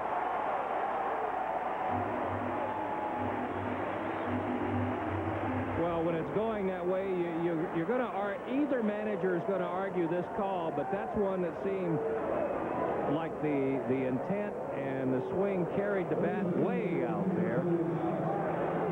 Seemed like an easy call for Marty Foster. You can see those umpires when a right-handed hitter's there, the guy down the first base line never bats his eyes when the pitch is on the way. So 2 men out now, runner at first, and coming on to pinch hit is Ron Gant. Gant is only 9 out of 54 this year, 2 homers, 5 RBIs. He had a homer here in the first game of this series off of Greg Maddux.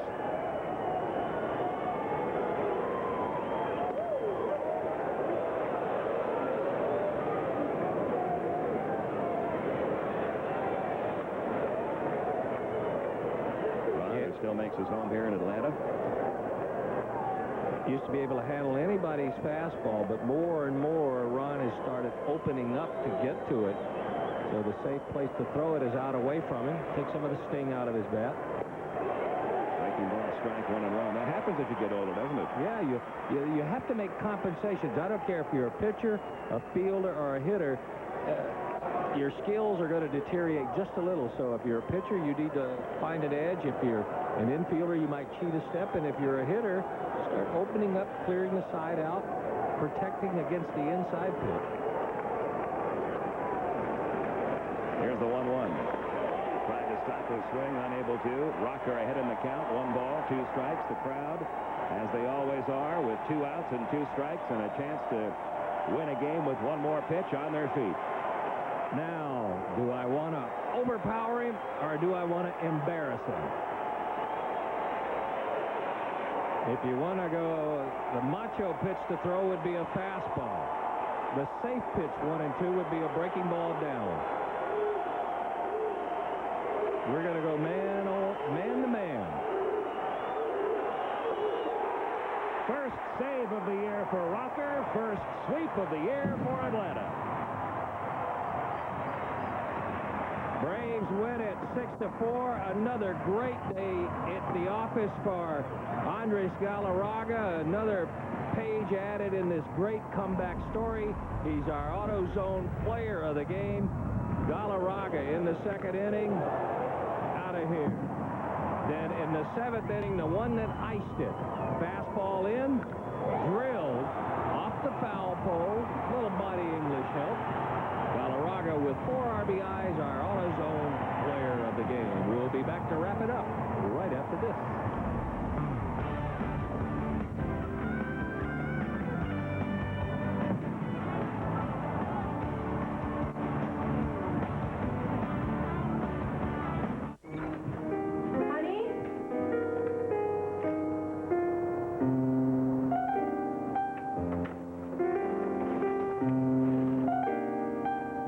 Light has a smooth, satisfying taste you won't find in an ordinary light beer. Hi, baby. Oh, hi, Daddy. Beer or Michelob Light. Hosting a major golf tournament takes a lot of preparation, and no one knows that better than Arnold Palmer. Just ask Susan, his manager. With just 1 call, Office Depot delivers everything she needs to file dozens of registration forms and stacks of publicity folders. Yet even with all the last-minute details, Susan still finds time to take on an even bigger challenge. 18 holes with the boss. Taking care of business. Office Depot. Taking care of business. There's a lot of reasons why so many people who take care of their cars turn to AutoZone each week. The low prices on the replacement parts they really need, and the large selection of the things they simply want. But most of all, they come to AutoZone because of the helpful, friendly people who work there. The kind of folks who know their stuff and who'll go the extra mile to help you out. Because after all, taking pride in taking care of people is what AutoZone is all about.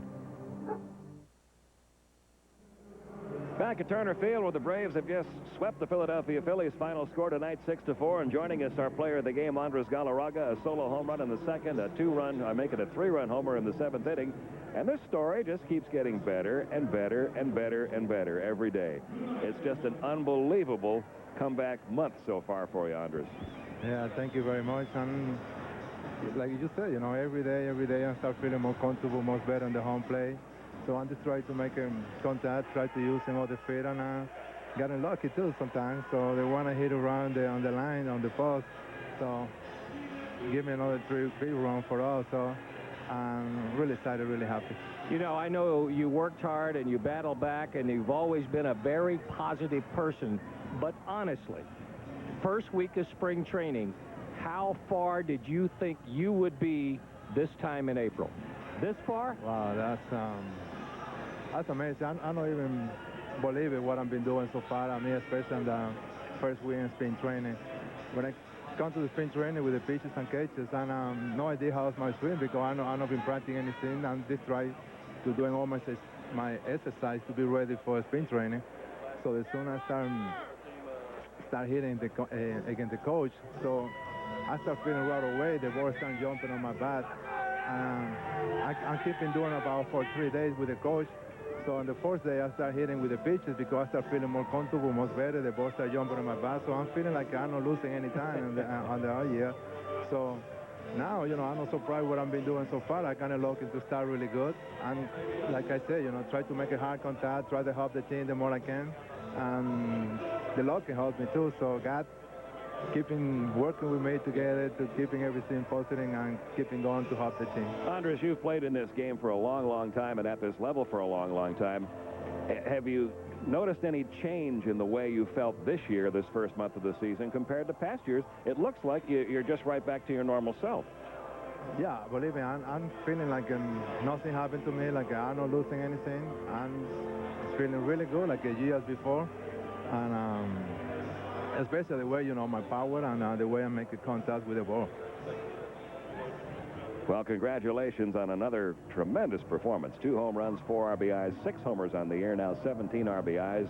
And I think it's a pretty safe thing to say that the comeback player of the year ballots can be mailed back right now. I don't think there's any question about who's going to win that award this year. Congratulations, Andres. Okay, thank you very much. And thanks for joining us. Like that all year round. Okay, thank you. Thank you. We'll be back to wrap it up from Turner Field right after this.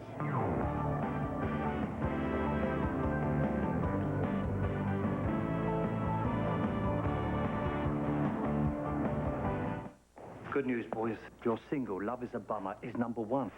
It's you, man. It's off the charts. In Antwerp. I'm shipping 10,000 more CDs that will be on the shelves first thing Monday morning. When you're as hot as you guys are, you've got to take advantage of it. You never know where in the world success is going to come. That's why UPS offers the earliest delivery to the most international cities. UPS, moving at the speed of business. Hey, how'd we do in London? They're not ready for you yet.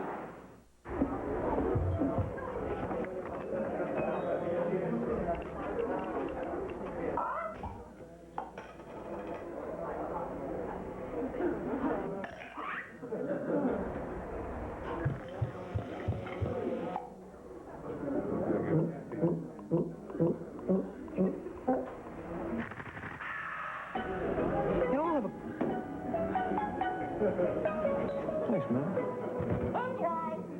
This commercial is rated X. X for extreme protection. New extreme cleaner wax from Turtle Wax. Stands up to everything nature throws at it. X for extreme cleaning. Turtle Wax Extreme Cleaner Wax with a breakthrough Trilicone formula cleans away swirl marks and grime. X for extreme shine. It gives you a deep, long-lasting shine, especially on clear coat. Extreme protection, extreme cleaning, extreme shine. New extreme cleaner wax from Turtle Wax. Braves baseball on the Superstation, brought to you by Michelob Light. For a smooth, satisfying taste you won't find in ordinary light beer. Beer for Michelob Light. By Turtle Wax, for long-lasting shine and protection. Turtle Wax. By Lincoln Financial Group, clear solutions in a complex world. And by Office Depot, taking care of business.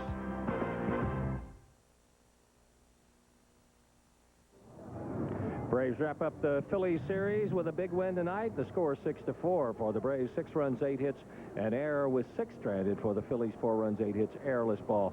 7 stranded. Millwood gets his first win of the year. Rocker picks up his first save. The loss goes to Aldred. He is now 1-2. You see the numbers on Galarraga. There are the other folks who contributed home runs tonight, including Chris Brock, who pitched well for the Phillies.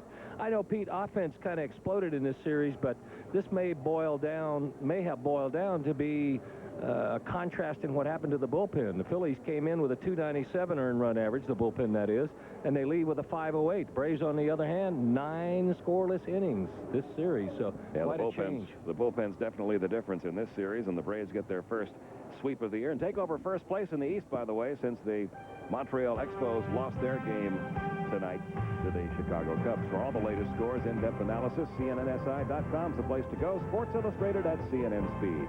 Our next Braves telecast tomorrow night, 7:35 p.m. on the Superstation.